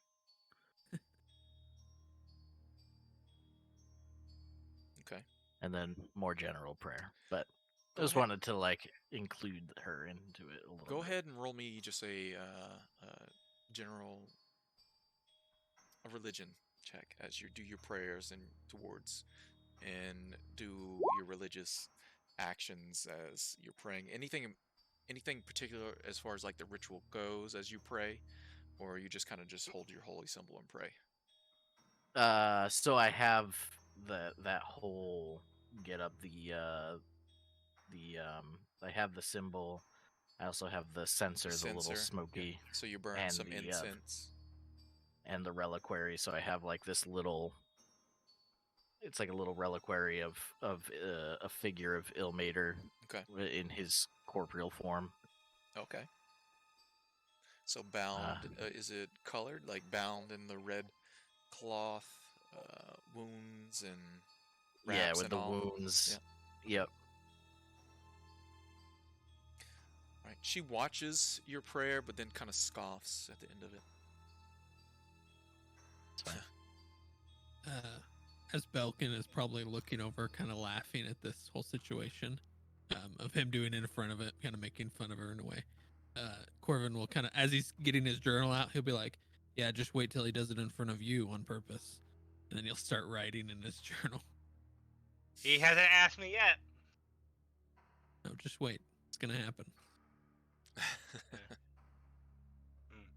So tell Trust me, the instants are horrible. So tell me, you believe your God can save you from suffering? He's already saved me from suffering. And now, through me, I will end suffering for others.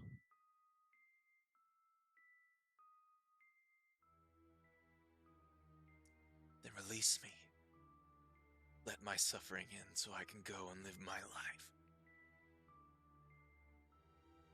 The unfortunate part of ending your suffering is that releasing you would lead to many others suffering. I changed my ways. She smiles. As much as I'd like to believe that, it is not for me to judge. There are others where we will take you. They will judge that.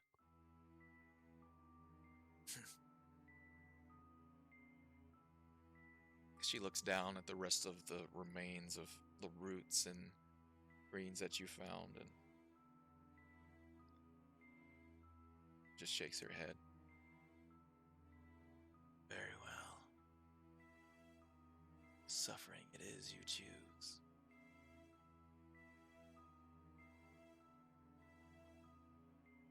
And then she just kind of sits back down and leans back against the bars behind her.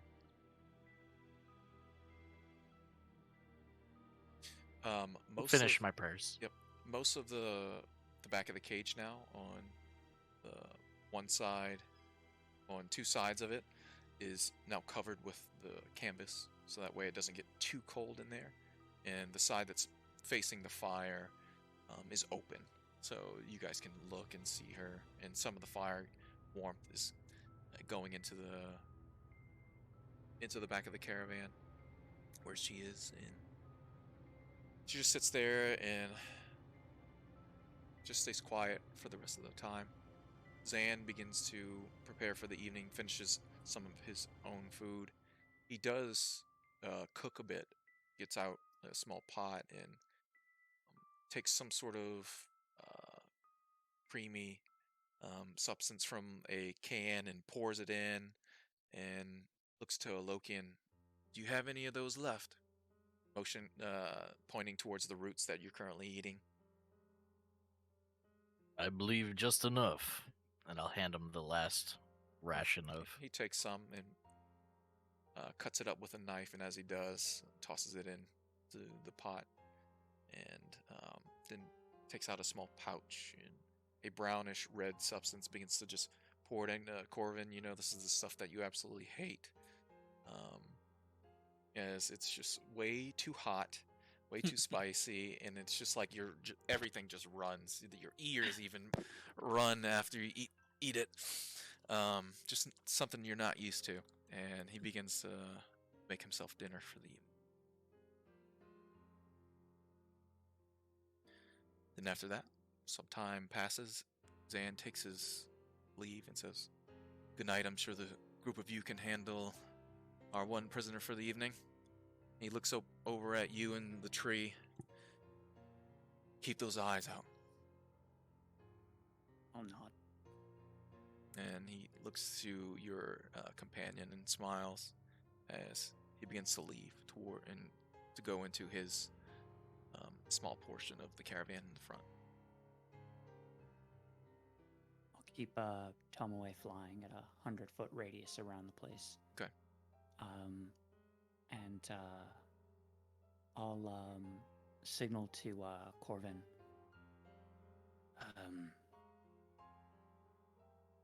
Take last watch. That's all right. Can do. And I will head back to. I'll head to the base of the tree.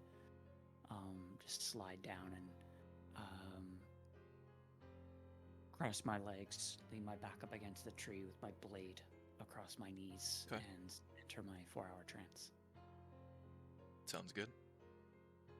Anyone else want to do anything particular before you take your rest for the evening? So we'll have... Who's on first watch? I'll take it. Corvin will. All right, Corvin. I'll join Corvin. I just want to use my 300 feet of dark vision just to see if anything from that. Like, I would be extra mindful of the direction that we came from the road. with the horse. Yeah. Okay. Like the dead horse. All right. So it'll be Corvin and Alokian for how long? Just how long? How do you want to break up the watch? I was gonna say we might have to. If you want to take first watch, I can take second. We're gonna have to split it up somehow. I think to get our rests in. Yeah, we'd have to split it up 4 ways, right? Yeah. Well, Alright, Zan you can take the morning. Well, Yeah. once I do my Yeah. 4 hours, I can take Yeah. the watch from then on. And Kaz can...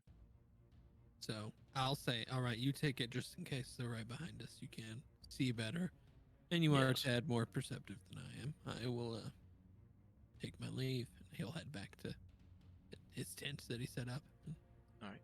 So Rest. it'll be Alokian, then me. then Corvin, Yeah. then then me. Kaz, and Belkin Yeah. at the end, with with Zan.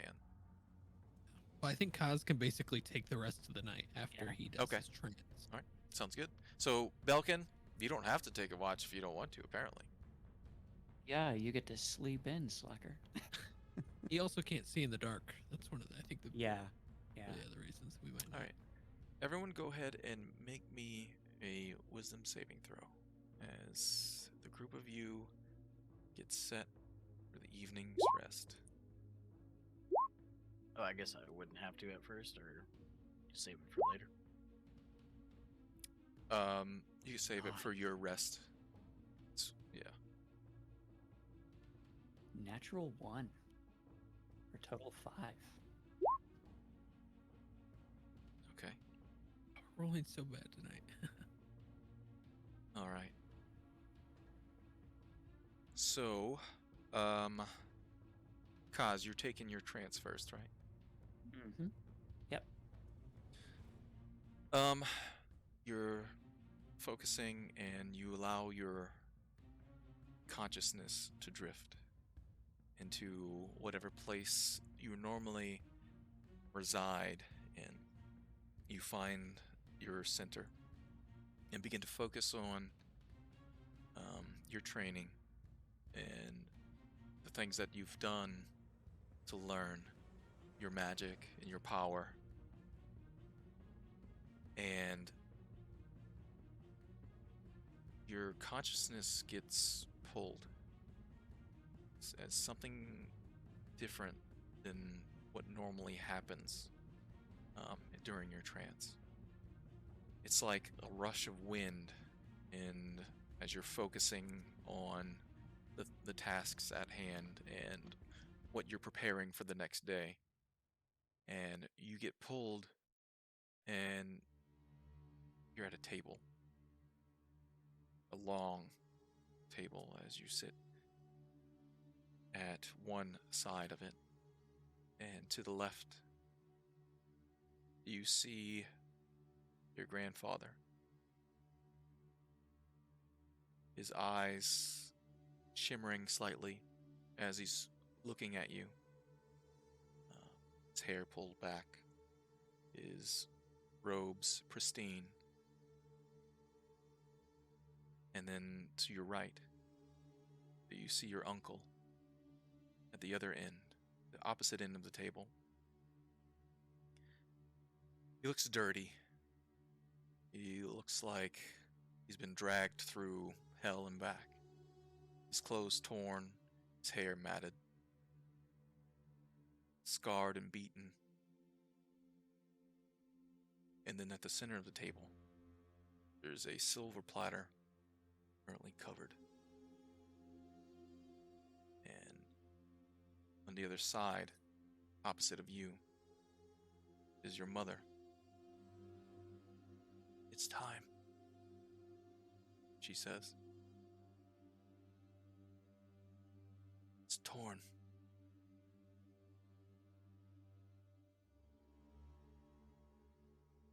Sadness washing over her face as her lantern eyes looks down towards the platter. She slowly begins to reach out, grabbing the top of it, lifting.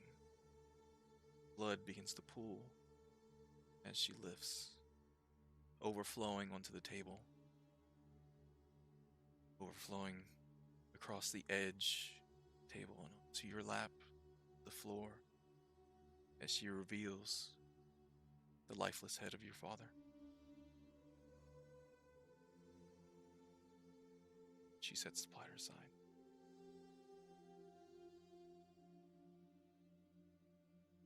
There's nothing that can be done.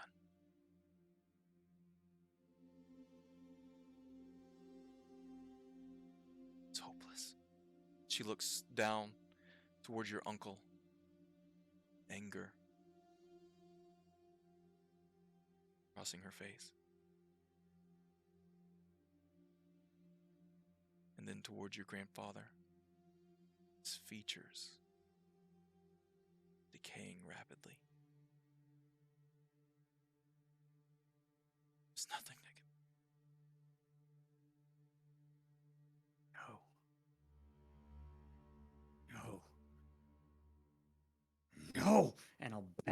hands down as hard as I can on the Blood table. splashes everywhere and then begins to fill the space you're in. Begin to float. Tread, not in water. As the entities around you, the table, everything washed away.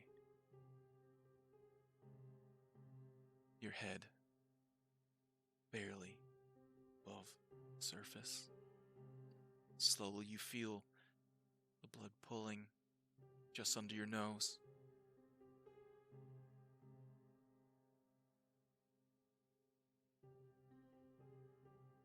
Your center is gone.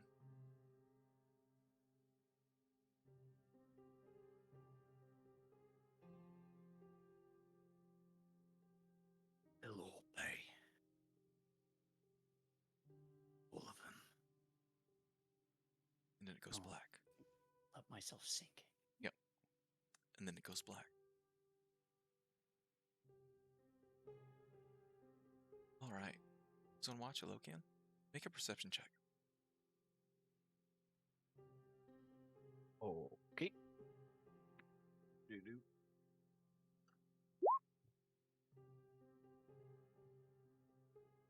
Okay. You hear the night is calm. There's not much wind in this night. No clouds in the sky as the stars are shining bright. Let me see.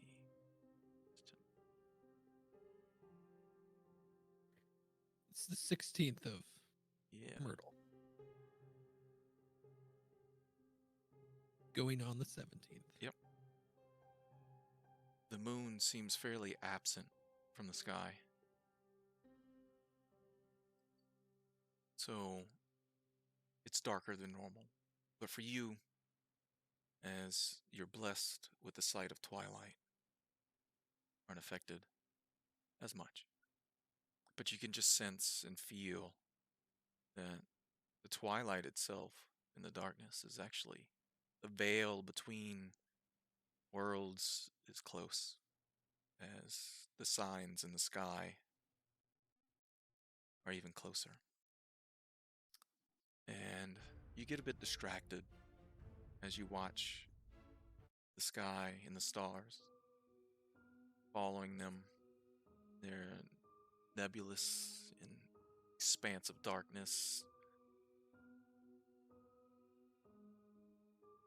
and you don't notice it. Corvin, where are you sleeping? I have a tent that I set up kind of near the fire. You feel a sharp pain that rouses you awake as clawed hands pierce your side of your face and throat as something begins to pull you out of your tent. Need everyone? As, let's see here. You're unconscious, so you take 8 points of damage. Woof. And I'm going to move everybody over to... Second. That hurt. I'm going to put you on the board where I think everyone is.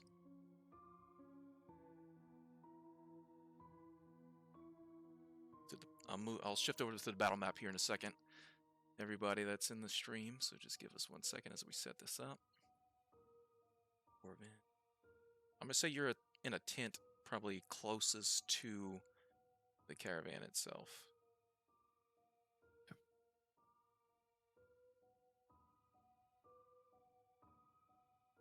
Right. Belkin, were you just on your mat or were you in a tent? You're muted, Mikey.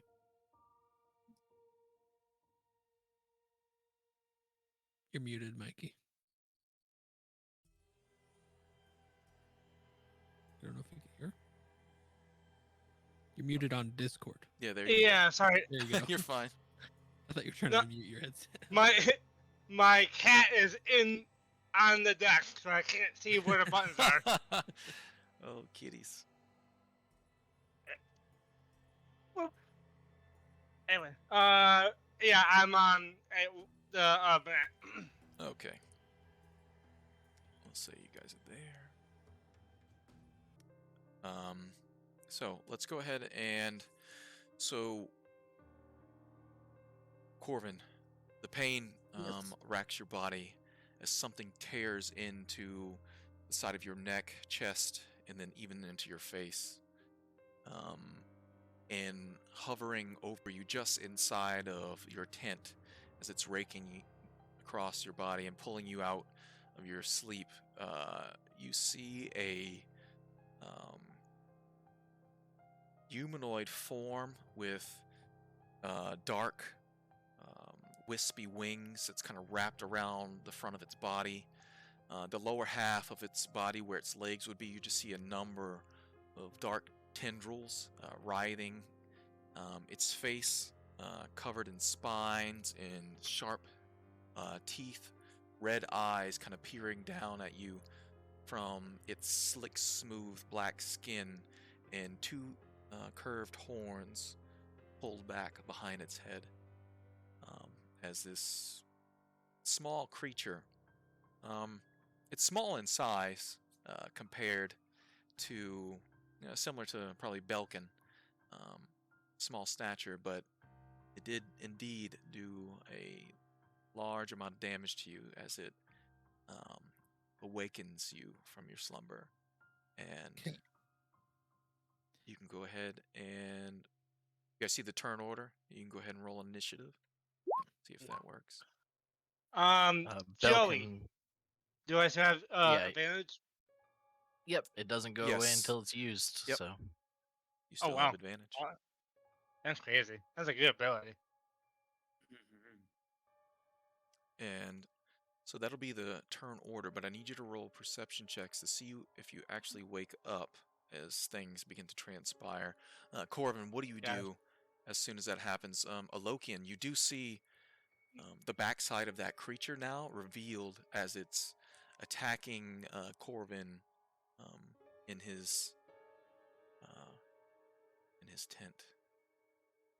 Can I take a full action, or am I just like a reaction almost?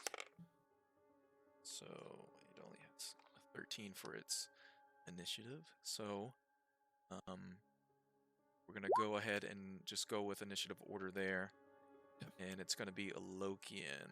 Start with you. So I'd imagine my shield and weapon were right up by my side as I'm just sitting there taking my watch. I'll grab that, and obviously I can see this thing clear as day, so I'm going to come over to it. And I would imagine I'd be there, and I would probably does he still have Corvin? Yeah, Like still by the- clawing into Corvin currently.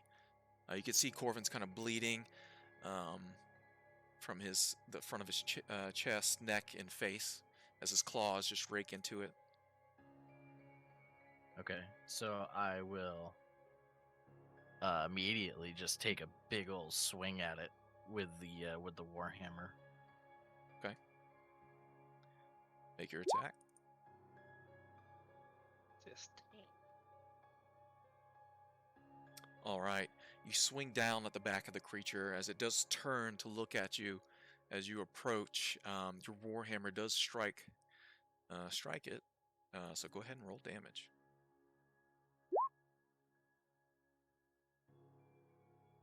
nice. All right. As it does strike the back of the creature, it kind of crumples from the force of the attack, but your warhammer doesn't pierce its body or smash into its body, damaging it as much as you would have expected. Okay. But it does hiss and turn around. As you do approach this way, also you see the woman in the back of the caravan,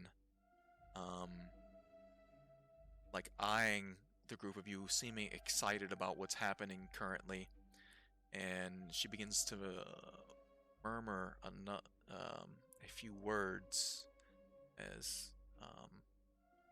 as you're a spellcaster, you know she's beginning to cast a spell.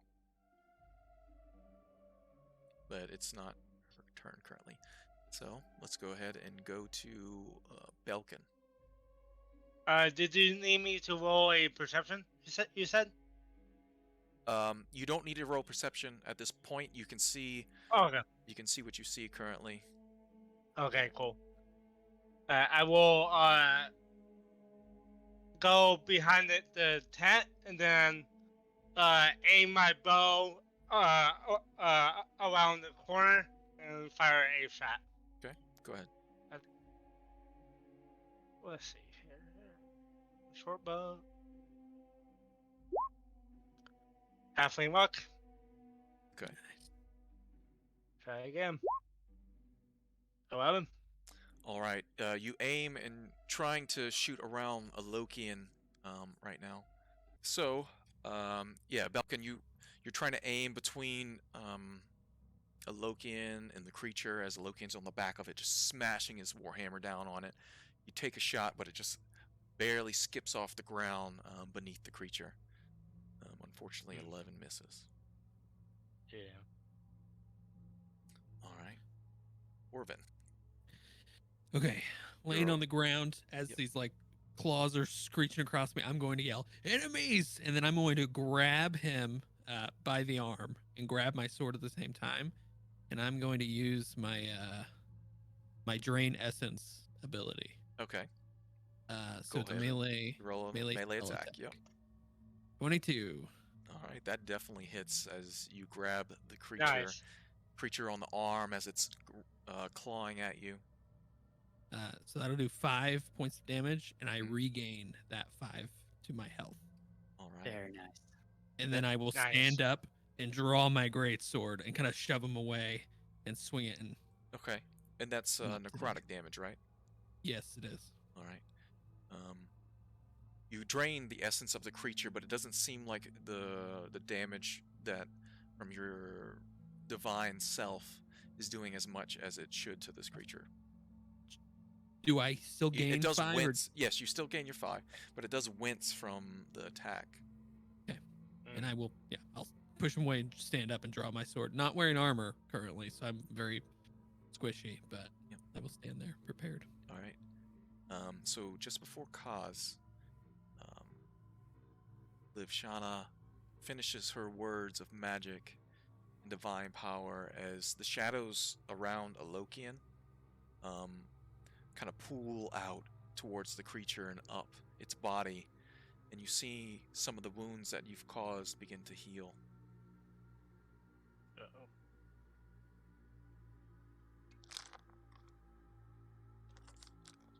Hmm.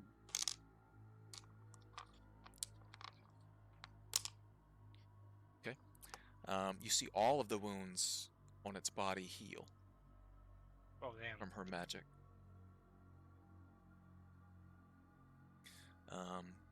And then she kind of moves away to the backside of the cage in the caravan. All right, Kaz, All right. you can roll a perception. Did you guys roll a perception check already? See I if rolled you for stir. Tomoe to wake me up. Oh, I yep. did- You immediately get the feeling of danger that pulls you out of the darkness that you're currently in. I did scream as well. Yep. Like I was trying to warn Yep. them. That's what. Move here. I don't think I see this thing yet. Oh, no. 10, 15. You should be able to see it. It's right there in front of a Lokian. I don't see a token for it. It's It's not a little- token. not- It's just Oh, it's okay. just like a little thing. Gotcha. black That guy. would be why. All right. scary Um, creature. and it looks like this thing has wings, right? Yes. Okay. Distance.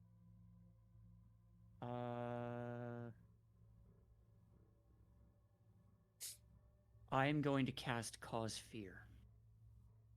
Okay. Interesting. Wisdom save 15. All right.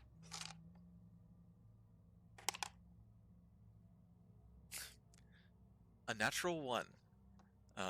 It lets out a loud screech that kind of echoes in the small area that you're in. And you'll see what it does on its turn. Oh, wait, That's- one. It has advantage on saving throws against spells. Oh, okay.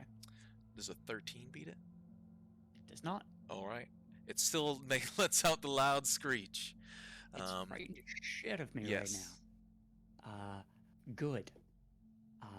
I'm going to perch at the top of the top of the ledge there, and just stare deathly in Alright. its direction. And I will go ahead and roll for Zan at this point.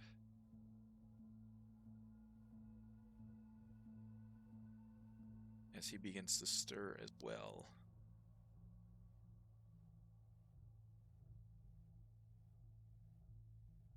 Alright.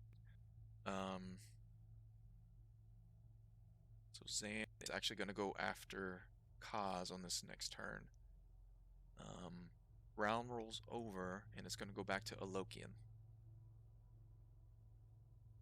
So, if I could use a either free action or a bonus action, whatever you decide, to shout to Zan, "Get the cart out of here!"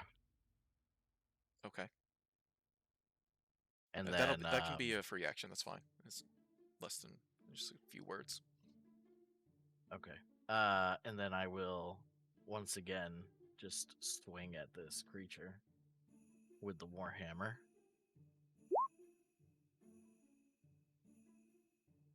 Probably no good. Alright, yeah, it quickly just ducks out of the way, and your warhammer over the top of it. Wisp of shadows kind of just linger as the creature moves about. Then, Corvin, you're wearing heavy armor, right? No, I'm not wearing any armor because He's I was currently sleeping. probably not in armor. So I will use a bonus action to cast Shield of Faith on him, giving him +2 AC. True, All bro. right.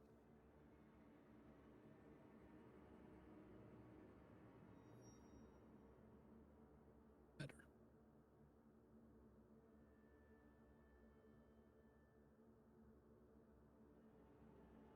There you go. Awesome. And that'll be my turn. Alright, the creature's going to go before Corvin, but after Belkin. So Belkin, you get to go ahead and go. Okay. I will enjoy my 0 movement and use stay aim to Okay. give myself advantage. And let's see here. Attack, short bow, roll, advantage. Crit, Ooh, Oh. nice. Alright. Roll that beautiful and damage. that was sneak attack. Sneak attack, yes. I'm not used to D&D Beyond, so It's sorry fine, take about your time. We're all learning here.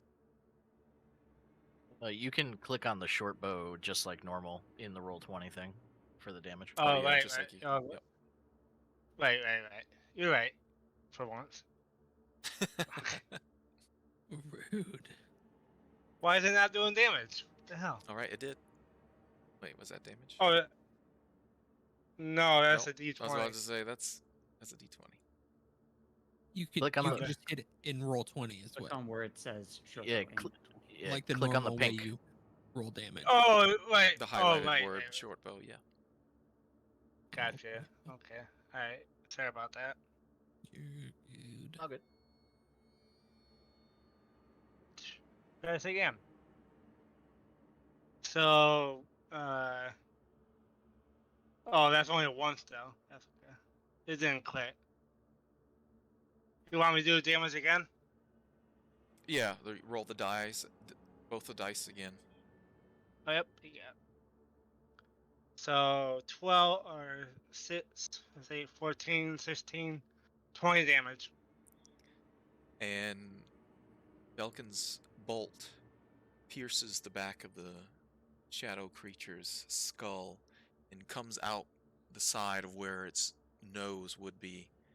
It falls to the ground, then begins to dissolve, dissipate, as the shadows begin to just pool away.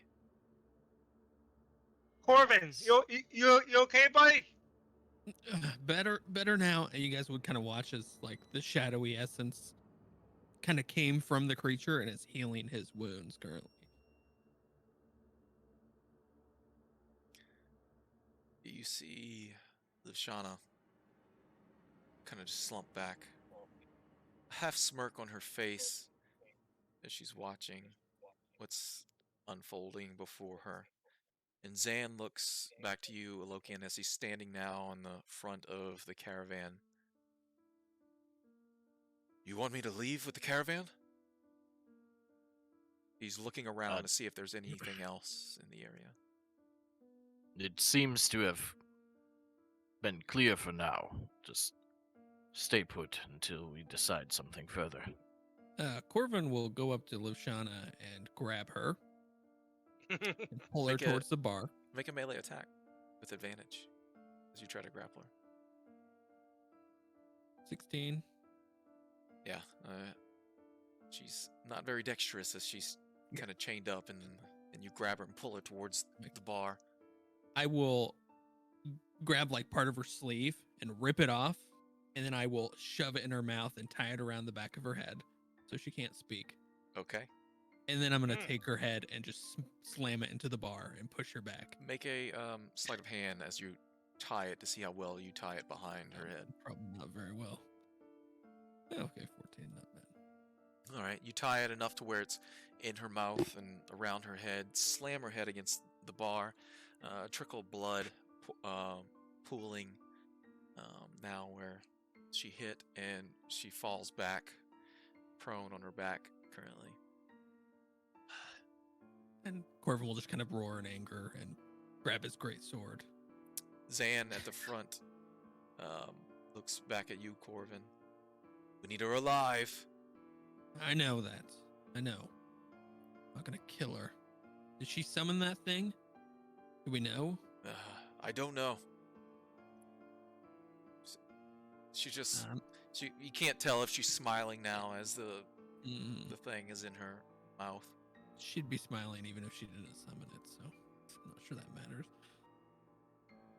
Corvin's gonna take a quick like circle around the camp and see if he sees anything else, and kind of cool down moment too.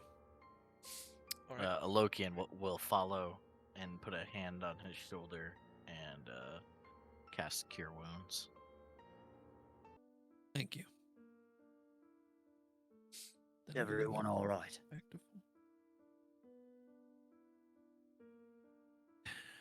For now.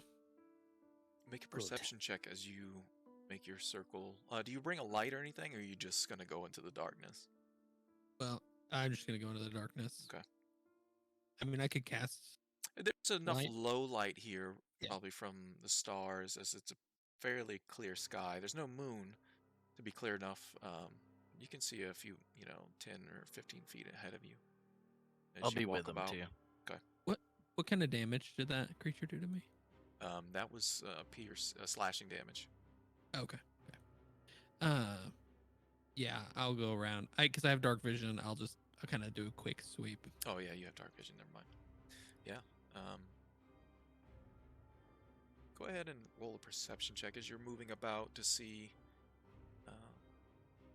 if you notice anything out of the normal of this place. I'm gonna give myself disadvantage because he's fuming. Okay. Go ahead and take a point of inspiration as well. Oh, thank you. Yeah, so 4. Yeah, you don't notice anything, but he's like... Very mad. Yeah, very mad. Okay. Frustrated that something snuck up on us without us seeing it. Yeah. Or she summoned it without us seeing it, either way. Yeah, Lokian. Corvin seems pretty upset right now. He's suffering. Oh no. I apologize. It slipped beyond my vision. It was my alright. turn to take watch, and I had no idea. It's all right. You're the one of the most perceptive of us all. If he got past you, he's probably getting past all of us. And it may have been her who summoned it, anyways.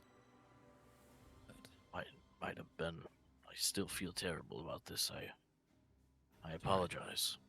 I'm alive. For now. And he will continue walking.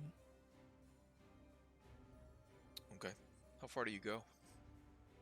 Just kind of like on the map, just around like that rock, like not really going into the tree line at all. Just Okay. like keeping an eye on all that, looking into the forest. And Yeah, keeping nothing, watch.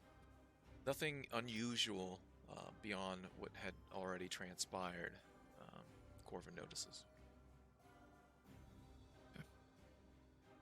But your rest was disturbed this night, as Luciana is upon your return. Anyone else do anything else? Returning to my trance. Kaz returns to his tree, laying the sword for him, begins to focus again. Belkin.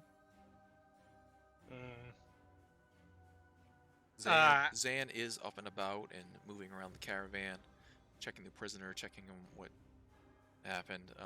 Belkin, you notice that as the creature dissolved, it kind of just the darkness just kind of pulls away and pulls into the other shadows under the caravan, in the tent, then disappears.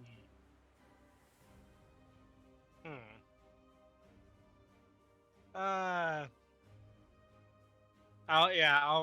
try to go back to sleep then. Okay. All right. Anyone else want to do anything else? Zan's cursing over at the caravan right now. How the hell does this happen? He's looking down at the prisoner, glaring at her. What the hell did you do? Did you bring that thing? And she's just kind of, hear a slight chuckle coming from the back of the caravan. Muffled chuckle, anyway.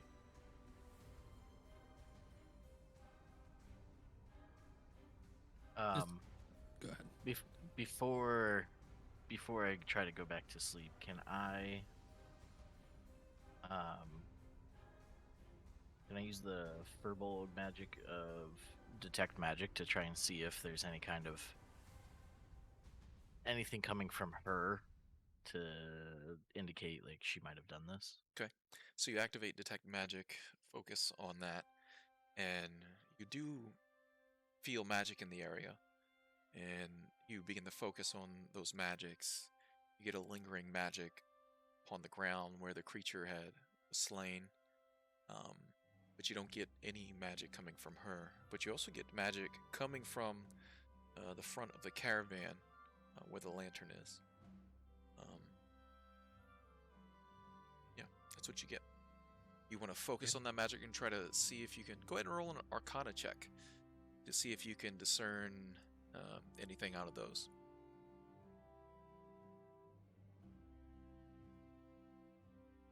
Not my best roll. It's an 8. An 8. Yeah, you're not quite sure what the magic is. You get the school of magic. You get abjuration coming from the lantern, and conjuration coming from where the spirit just was, or the creature.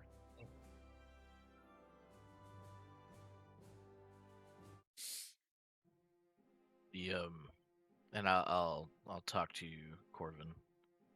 There seems to be some source of magic from where this creature was slain.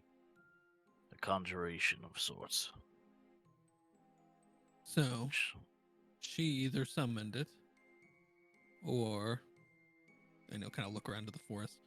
There's something out there that summoned it.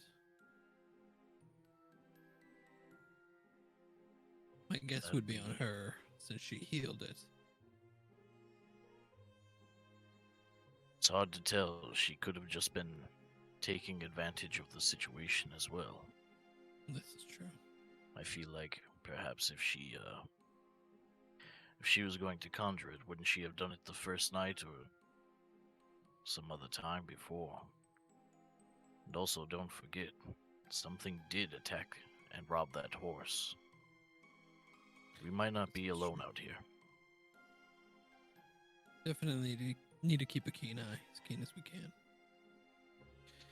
How long were we sleeping exactly before this happened? Right about an hour and a half or so.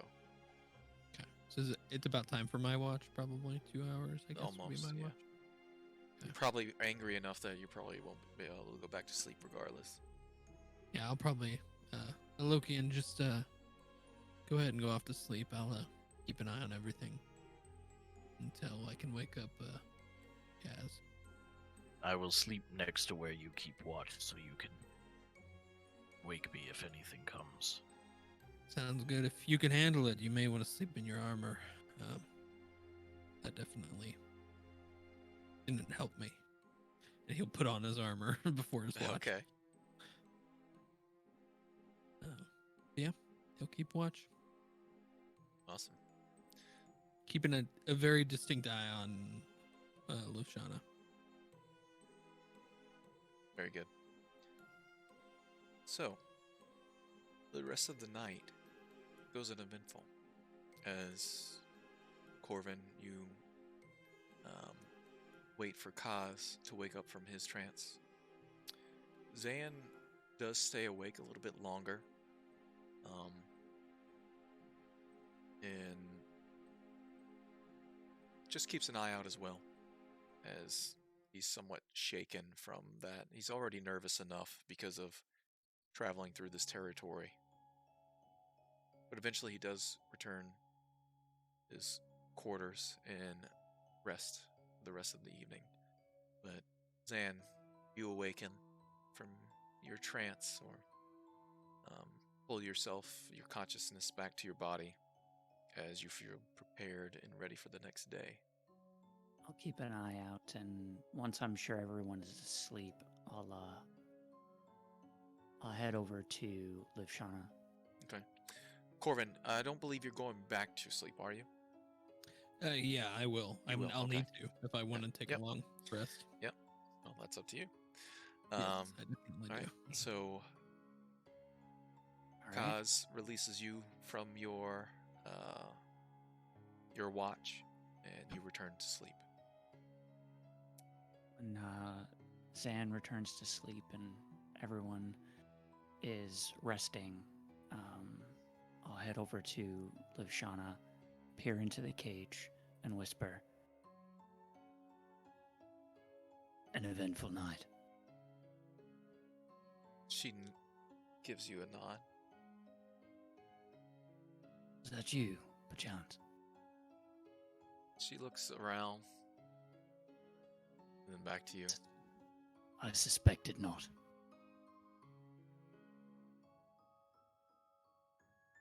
So then, what of the keys? You can see she's like tonguing the binds and mumbling something, but Oh, come now. That is going to stop you. she puts her face towards the edge of the bars. And I'll reach back, untie it.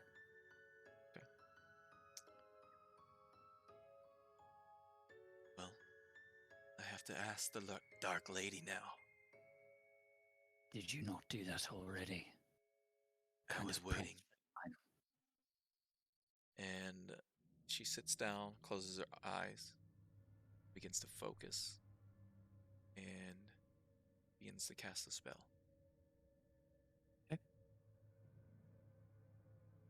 And she sits there, and as she does, you can see the shadows in the back of the caravan where she is. The firelight kind of darkening the the shadows behind her, but as she casts a spell, the shadows get even darker in that small space that she's in, almost as if it's enveloping her slowly. Do I recognize the spell being cast? Roll an Arcana check.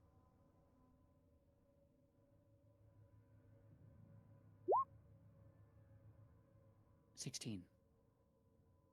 Um, it appears she's casting some sort of commune. Okay. And she sits there and focuses for some time, probably about 10 minutes or so. And then her eyes open. I have knowledge. Yes. Her features, at this point, are paler than what it once was. But for as good as it can be for her current position and condition, almost a sense of like dark beauty that's kind of cloaked her for a moment. Her features are more pronounced, and like her charisma is raised slightly. Okay. Tell me what you know. What do you want to do with these keys? I am but only a messenger. The task must be completed. That we can agree on.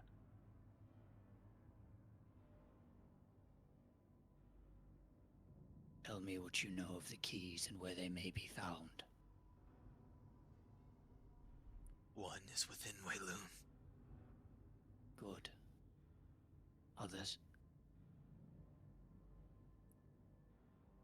Another in a place called High Castle.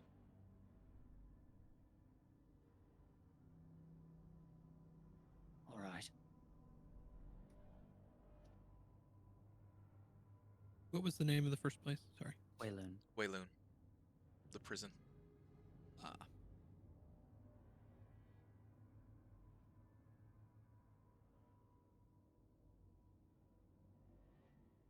I'd leave 6 remaining.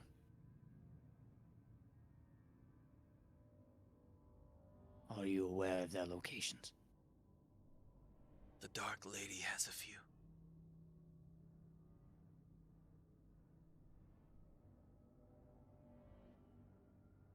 All right. Roll a religion check. I really wanted to say ask who that is. Nice. Natural 1 for a total of 6. Does it ring a bell? Who she's talking about? Would you care to elaborate? On what? Where might I find her? Within the Umbra.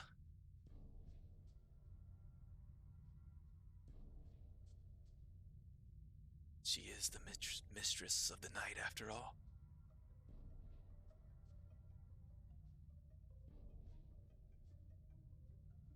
Very well. And would that account for all 8? No. There are 3 I'm not sure of.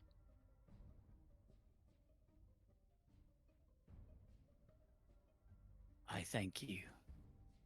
You have done well. And when the time comes, you'll remember this. The Dark Lady will bless you. I never forget. I remember everything. And I'll reach in, guide her head forward, and retie the gag. She allows it to happen.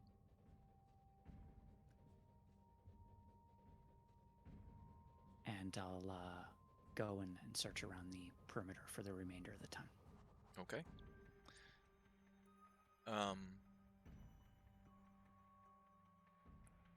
Nothing else happens the rest of that evening. As Zan, a few hours later, wakes up, leaves his small cabin compartment in the front of the caravan and does his morning rituals as far as getting food, taking a gulp of water, washing out his mouth, cleaning it as best, takes out a brush. He seems, as usual, very disciplined, very, as far as what he does every day, it's the same thing every day. He keeps it the same. He doesn't seem to change or waver from what he normally does if he doesn't have to. And then pokes the fire again, adds more branches and logs to the flames. I'll assist in keeping the flame up. As I do, he'll hear me mutter, is it? Shisana. He. And the flame will sputter around my fingertips and then fire forward, and the flame itself will bolster and then die back down to normal. Yes. For a few moments, the flames brighten, lighting the area.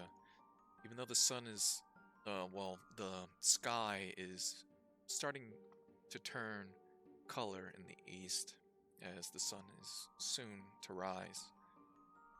It just brightens the area for a few moments, and he nods to you. Thank you. Eventful night, huh?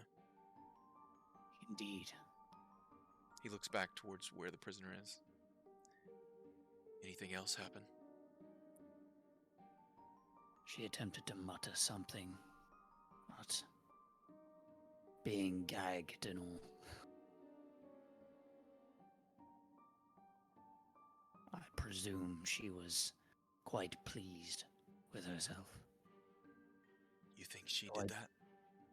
I do not suspect it was her. If it was, this would have occurred sooner. But she was familiar with the magics. Normally we get, low lives, prisoners, some bandit leaders that we have to track down, but this is just different. Feels different. I agree. She is dangerous. Incredibly so. I get that sense. Well, we have to be vigilant. We have to make sure that get there safely and quickly. I don't want to dally along the road, and so as soon as light comes, we need to get everyone up and going. I would suggest we take a quicker pace, if able. I think so. When the previous battle to obtain her, do I recall the level of difficulty in that fight? She seemed pretty difficult to capture, but because it was all of you at one time, and she seemed very tired and exhausted from being on the run. You're not sure if she was at her full capability or not. I don't get the sense that it might have been too easy. Roll an insight check.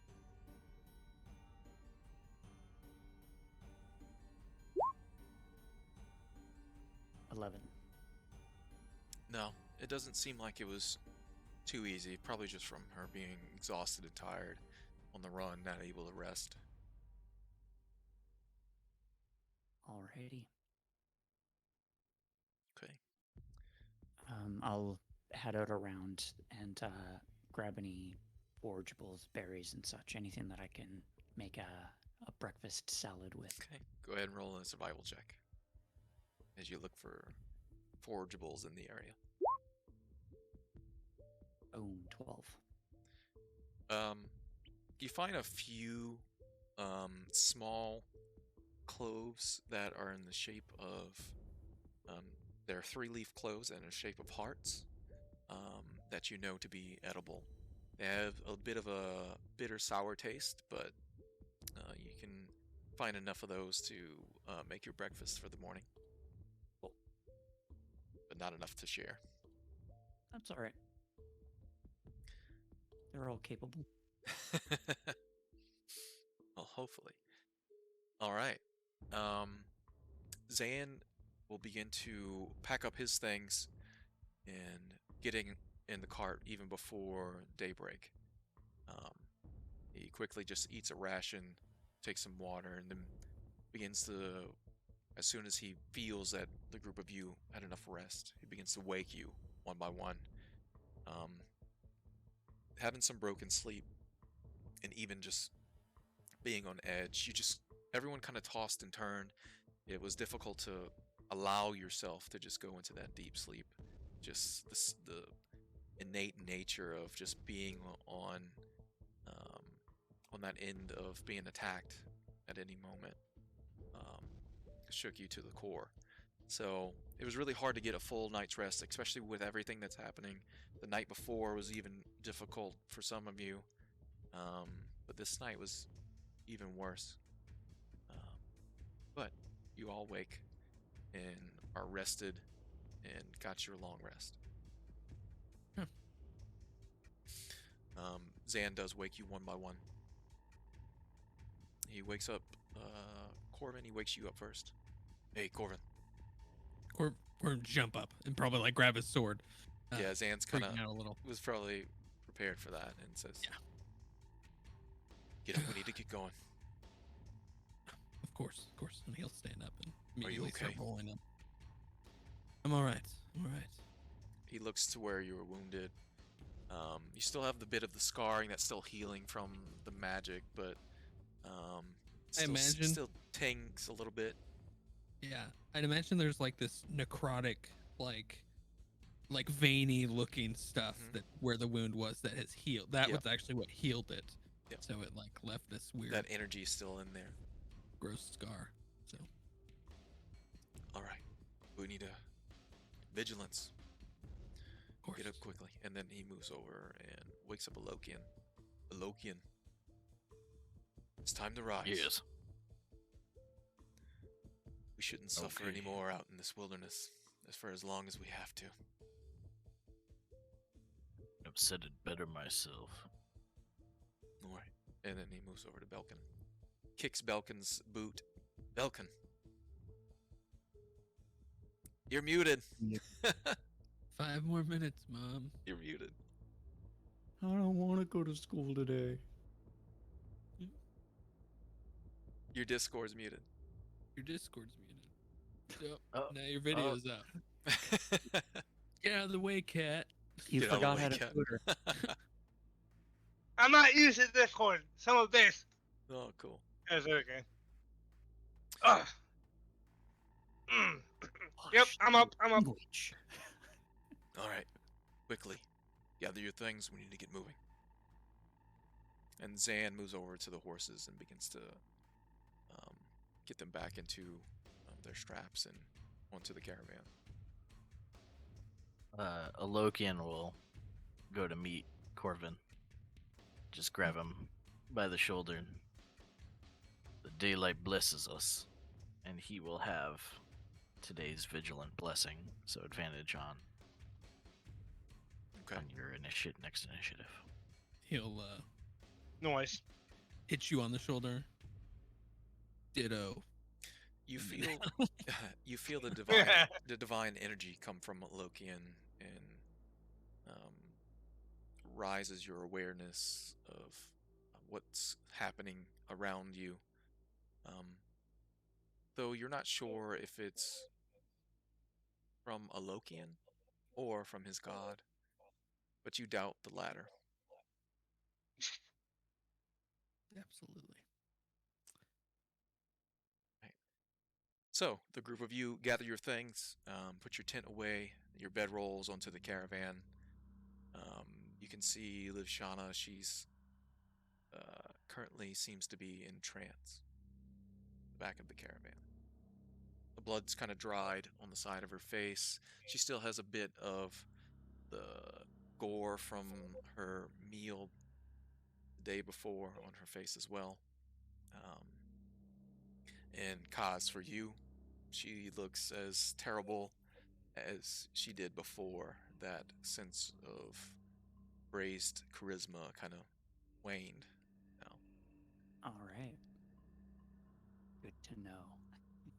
as the day rises. All right, and the sun rises, and the group of you begin to leave this small encampment, put out your fire, and head back to the road, heading south towards Dairloon.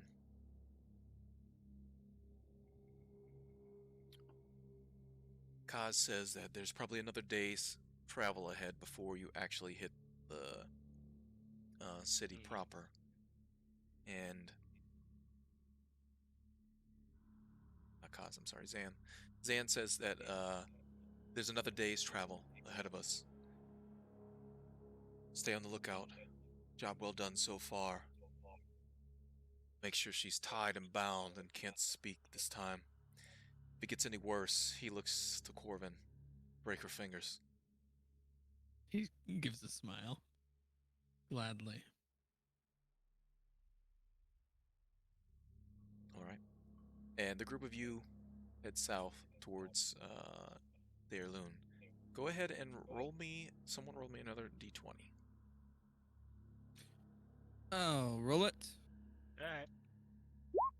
5. 5. Let's see. Why did That you might let be me good. roll it, guys? Why? I'm just kidding. Well, if I rolled it and I rolled something bad, then I would be blamed for that. Well, I don't know if it's you're supposed to roll high or it's like a random encounter kind of thing. Yeah. We find out if something's bad or not soon, I guess. And then we blame you. And then we blame me. On this No, day, so gonna blame Andrew. on this day, clouds are brewing in the south in the direction you're heading, coming from the Sea of the Dragon, as the winds blow from the southern side, and a storm is brewing ahead, approaching rather rapidly as the wind's picking up.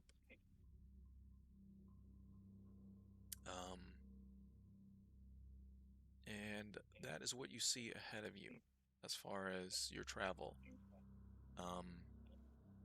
It's another long day, as finally, probably a few hours in, the air gets colder, and slowly the rain begins to fall. The sky darkens with gray clouds, but to the east and west of you are endless hills. And to the west, those hills finally meet the tall mountainsides of the Cormyrian border that meets Symbia. And probably 2 more hours of travel, the light rain gets heavier. And before you is, well, everyone roll perception checks.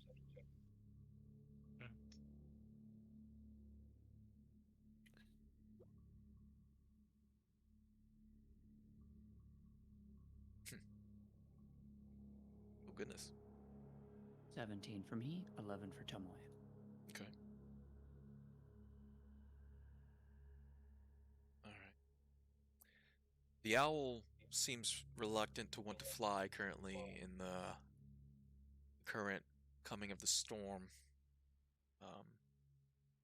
But she obviously will obey your command if forced to. But Belkin, Alokian, Kaz, and see, no Corvin. So Kaz, Alokian, and Belkin. There's what looks like a large cart or caravan up ahead of you, probably about a mile or so on the path that's heading in your direction, coming north. From what you can make out in this distance, you see probably maybe 5 or 6 humanoid figures walking along with the caravan itself. You can't quite make out if they're armed or not. But there's also one driver heading up this way. The caravan is a covered wagon um, pulled by 2 horses, somewhat similar to yours, only theirs isn't like a entire like wooden wagon. Theirs is covered with some canvas of some sort. It's kind of flapping in the wind as the wind's picking up. You see a few of them walking on the side, tying the canvas down tighter. But that's what's currently approaching you. Do I get the sense that it's a like a merchant caravan? You rolled what, a 17? Yeah. This probably looks like similar to some sort of merchant caravan that moves about. It's very common for merchants to have these sort of covered wagons. All right. I'll advise the others. Likely just a merchant caravan. We can continue on. Perhaps we get the tarps out and cover the prisoner just so they don't. I What would do you recommend eyes on that. We don't want The to. canvas kind of rolls up on the side of the cages, so you can just untie them and then drop them down to cover and tie them at the bottom. Yeah, so we'll kind of cover her up. Okay. Although after we pass them, I vote we roll it back up so we can see her. Yeah. All right. So the group of so you continue on. Yep. Zan does look at the group, eyes on, and at the group of you, and continues pressing on with his with the horses. And as you approach, you can see they are the 5 individuals that are walking alongside, kind of similar to your caravan, protecting the caravan, are all wearing similar garb. They have heavy chain mail underneath what looks like thick leather coats that kind of drape down past their knees, hoods pulled up over their head, covering themselves from some of the rain. They all carrying spears and shields kind of slung on their backs. None of them, as the group of you approach, they're watching you as you're watching them, and they don't move to aggress or anything or pull their shields out. They can tell that it looks like the group of you, just from your demeanor, that you're looking just to pass, and their demeanor seems the same. The driver has a heavy blue scarf. It's a wool scarf that's underneath his hood as he's passing. He does have these thick silver glasses over his eyes. He looks like an elderly man with a thick beard that's kind of short and kept pretty well, probably oiled. And he nods as you approach. The guards don't really seem to care. You can't tell anything that may be in the back of the wagon as everything's closed and tied up. Okay. But the horses look very well kept. So do the guards and the gentleman that's driving. Do I get the air of nobility from them? Roll an insight check.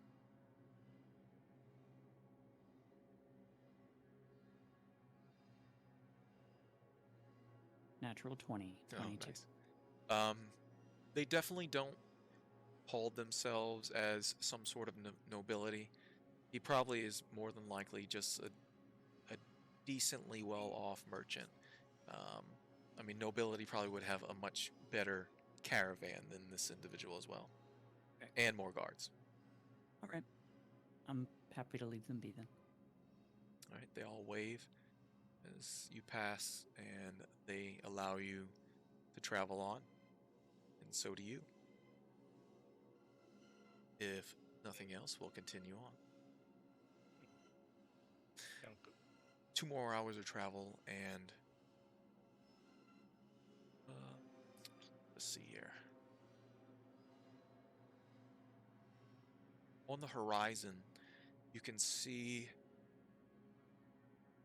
probably what is the city, Dairloon, to the south, direction you're heading. Large, towering walls surround this decently sized city. And beyond those walls, towering even higher, somewhere in the center of the city, are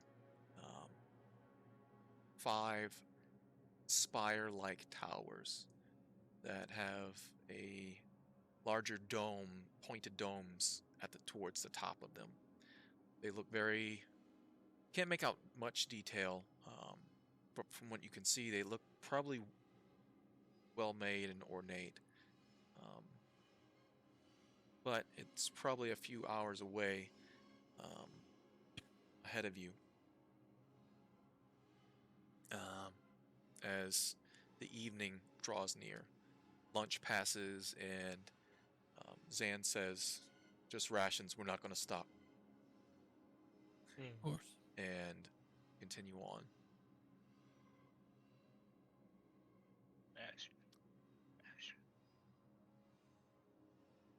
And as everybody's still looking out for things, except for Alokan, you're focusing on the prisoner? And are we keeping her covered from this point on for now? Once we pass them a little ways, probably uncover one of the sides so we can keep an eye on her. Okay. Yeah, just like that front part, just so I can, like, as we're walking, that side where you're behind. at. Yep, that's fine. Yeah. She is out of her trance at that point, and is just sitting there, quietly, patiently, not doing anything. Kaz, as you're on the backside behind Belkin, this time, Belkin, on this day, she doesn't seem to be focusing on you. Her focus seems more on Kaz.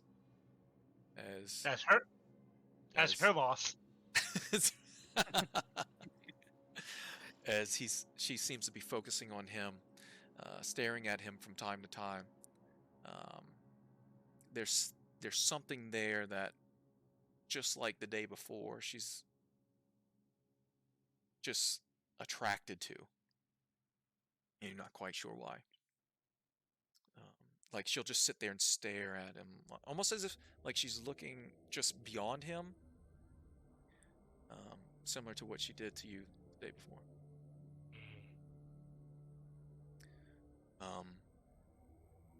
Then everyone can, except for Alokian, you're focusing more on her, right? So everyone else can roll a perception check as you are continuing on your travels.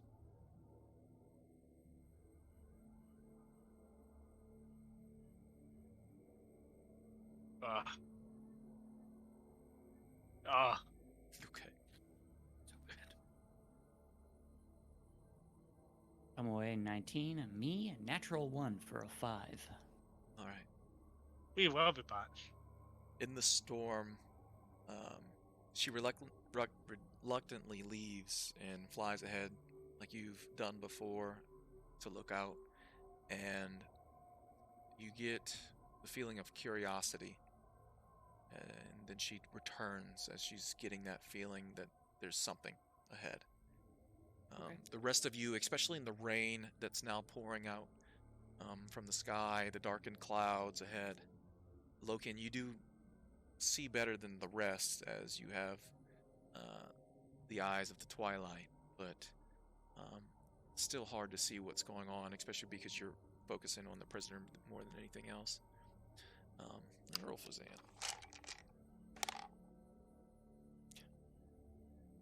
Zan, up ahead, from the front of the caravan, looks to Corbin.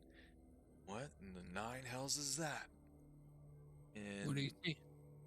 he points off to the western hills that kind of finally plane out to more slow rolling plains, and points in that direction as through the rain.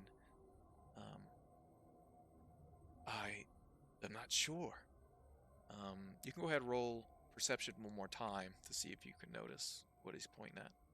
Yeah, I'll kind of hop up like on the cart real quick and see Yeah, if I can go ahead see and roll with anybody. advantage. Come on, 18. Sweet. All right.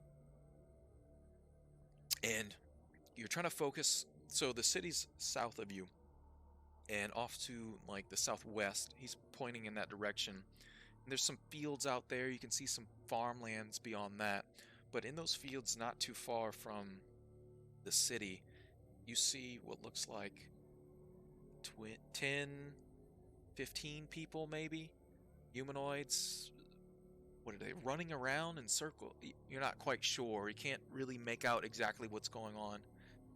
And Zan says, I mean, it looks like a bunch of women dancing in the rain. Where? And he's pointing in that direction. Elkin, go check that out, eh? It's still a good ways away, but you can barely make out the figures just like running around the field, moving around in circles and spinning and dancing in the rain.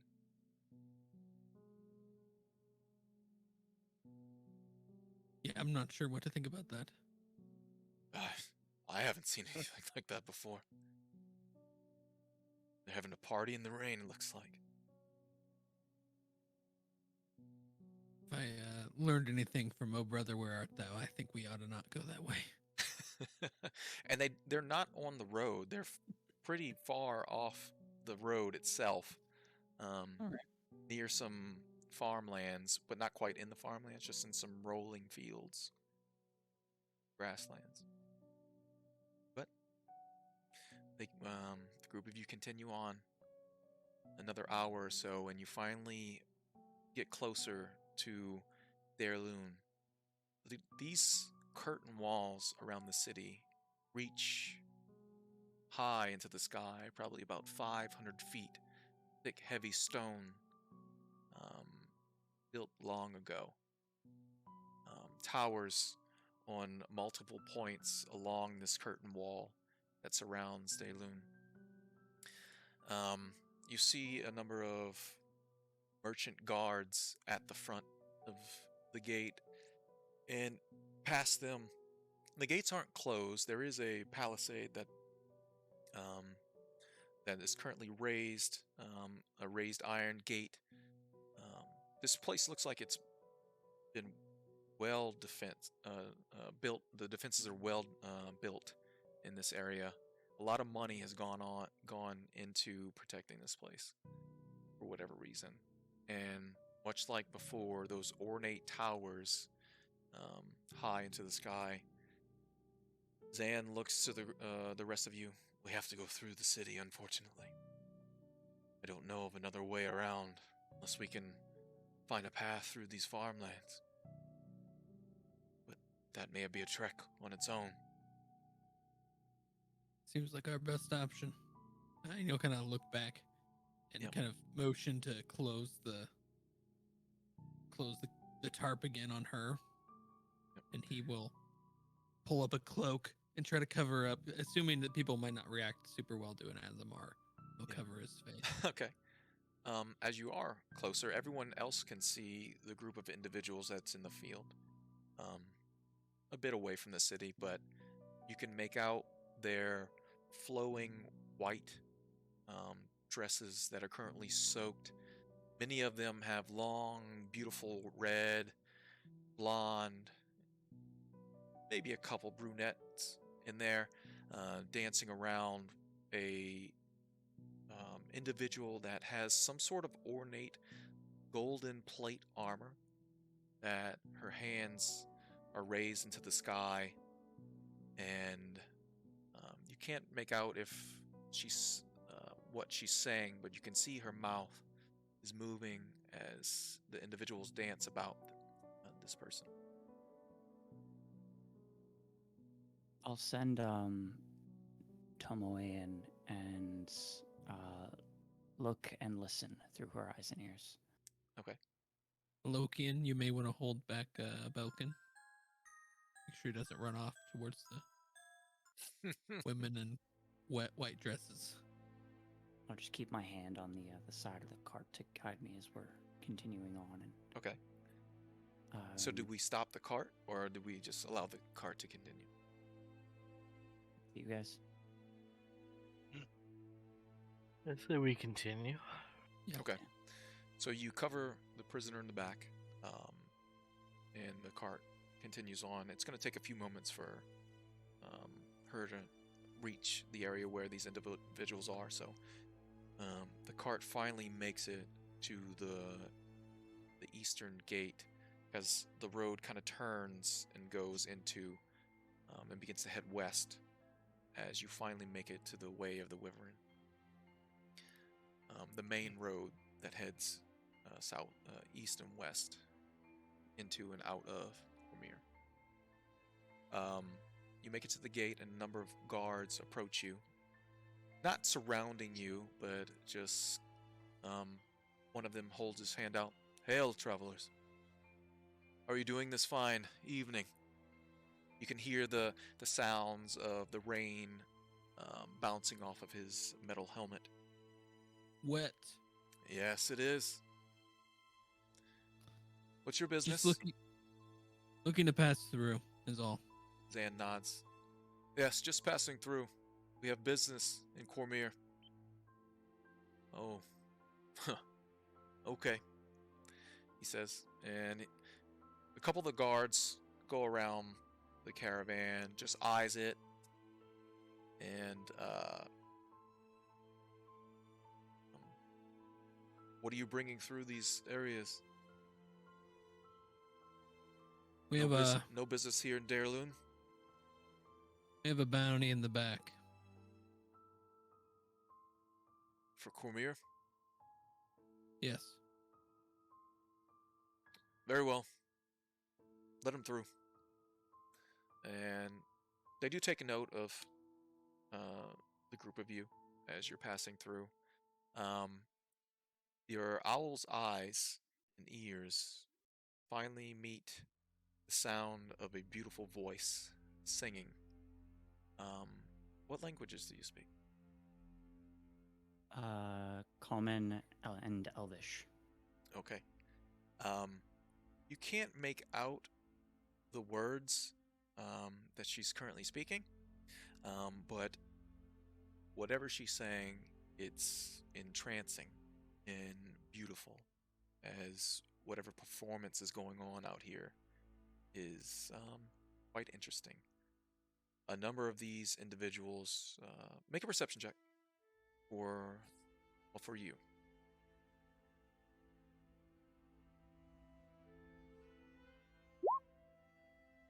Nat 20 for a 24. All right. Yeah. A number of these individuals, around their necks are silver. Well, some are silver, some are gold chains, and hanging at the end of that chain is a beautiful face surrounded by red hair, intertwining in some sort of beautiful, like, filigree, as if the hair is blowing in a just encompassing the face. Each one of them carrying this emblem upon their chest. Out of character, I'm thinking saloon. But in character, would I have any idea what that is? Roll a religion check. Corvin probably will ask the guards, 21. what's going on out there? Okay. What did you roll for religion? 21. 21. That is a holy symbol of Sune. She- How many people have this there's, the emblem? there's 13 total. One in the center and 12 of them that are dancing around to the voice of this individual that is singing. And they're all wearing the emblem or whatever? They all have emblems of Sune. Is it worn on like a chain? Yes. Well, most of them are wearing it like a chain. The individual that has the ornate golden armor actually has it impressed into and filigreed into the armor itself. I would like to nick one of the chain ones. You gonna what? Nick one of the chain ones. So they're actually way out, quite a few 100 yards into a field. Oh, okay. By themselves. They're not in the city proper. Gotcha. Do you want This to go is into just the what field? this is what the owl's seeing, right? This is what the owl's currently seeing, yes. I thought Cass saw it. I'm bad. Go ahead. That's- No problem. I'll end my vision and have Tomoe appear on my shoulder. Okay. Mm, Just so you know, she's known as Lady Firehair and is the goddess of love, beauty, and passion. A lot of what they promote is, as far as beauty, is in art, in that, whether it's performance, whether it's creation things, whether it's indulgence in delightful foods or wines. That's their passions as far as Sune. They tend to try to, I guess with that role, they tend to try to pay more for art especially, so that way it influences the economy of artists and brings in more of a demand for that sort of thing.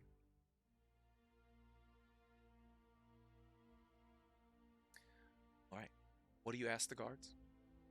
I'm just gonna ask, what's going on out there?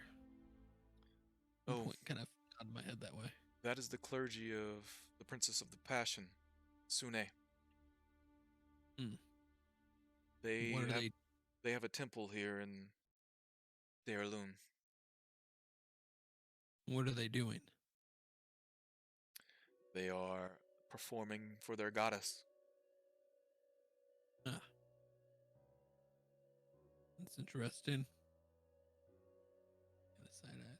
I guess it's a wonderful day for that sort of thing. He kind of looks up at the rain, soaking wet, Yeah, cold. he laughs as well. Is it? I don't know. I don't either. And he'll kind of nod to him and keep walking.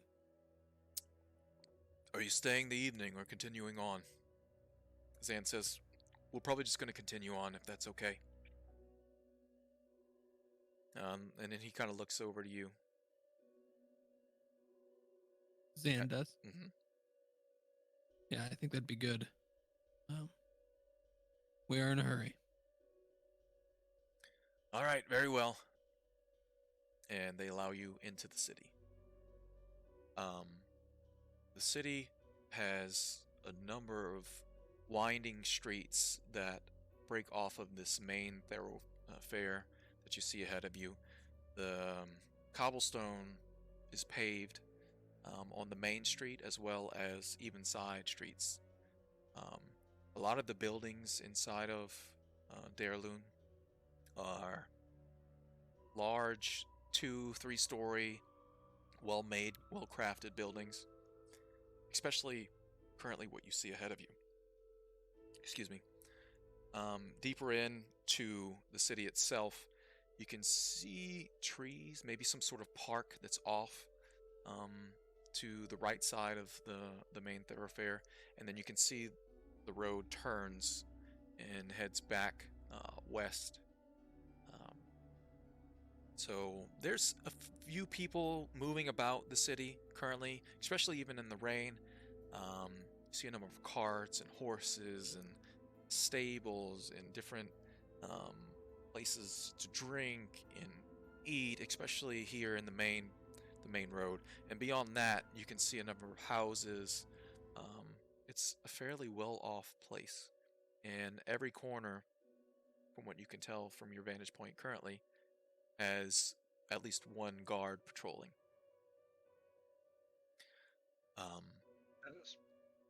And then you enter Deirloon. It's enticing to want to find a place to rest within an inn possibly here, as you know that this place may have a decent spot to stop. But with that, I think we'll end tonight's session and Sound good? prepare for next week. Sound good. Alrighty. Wait. All right. So all of you that joined us tonight in the stream, we appreciate you. We hope you had fun and enjoyed what we had to offer. I know I enjoyed it. This was good. A good first session. I appreciate you guys. And you guys in the stream, y'all have a good night. We'll see you guys next time. Bye.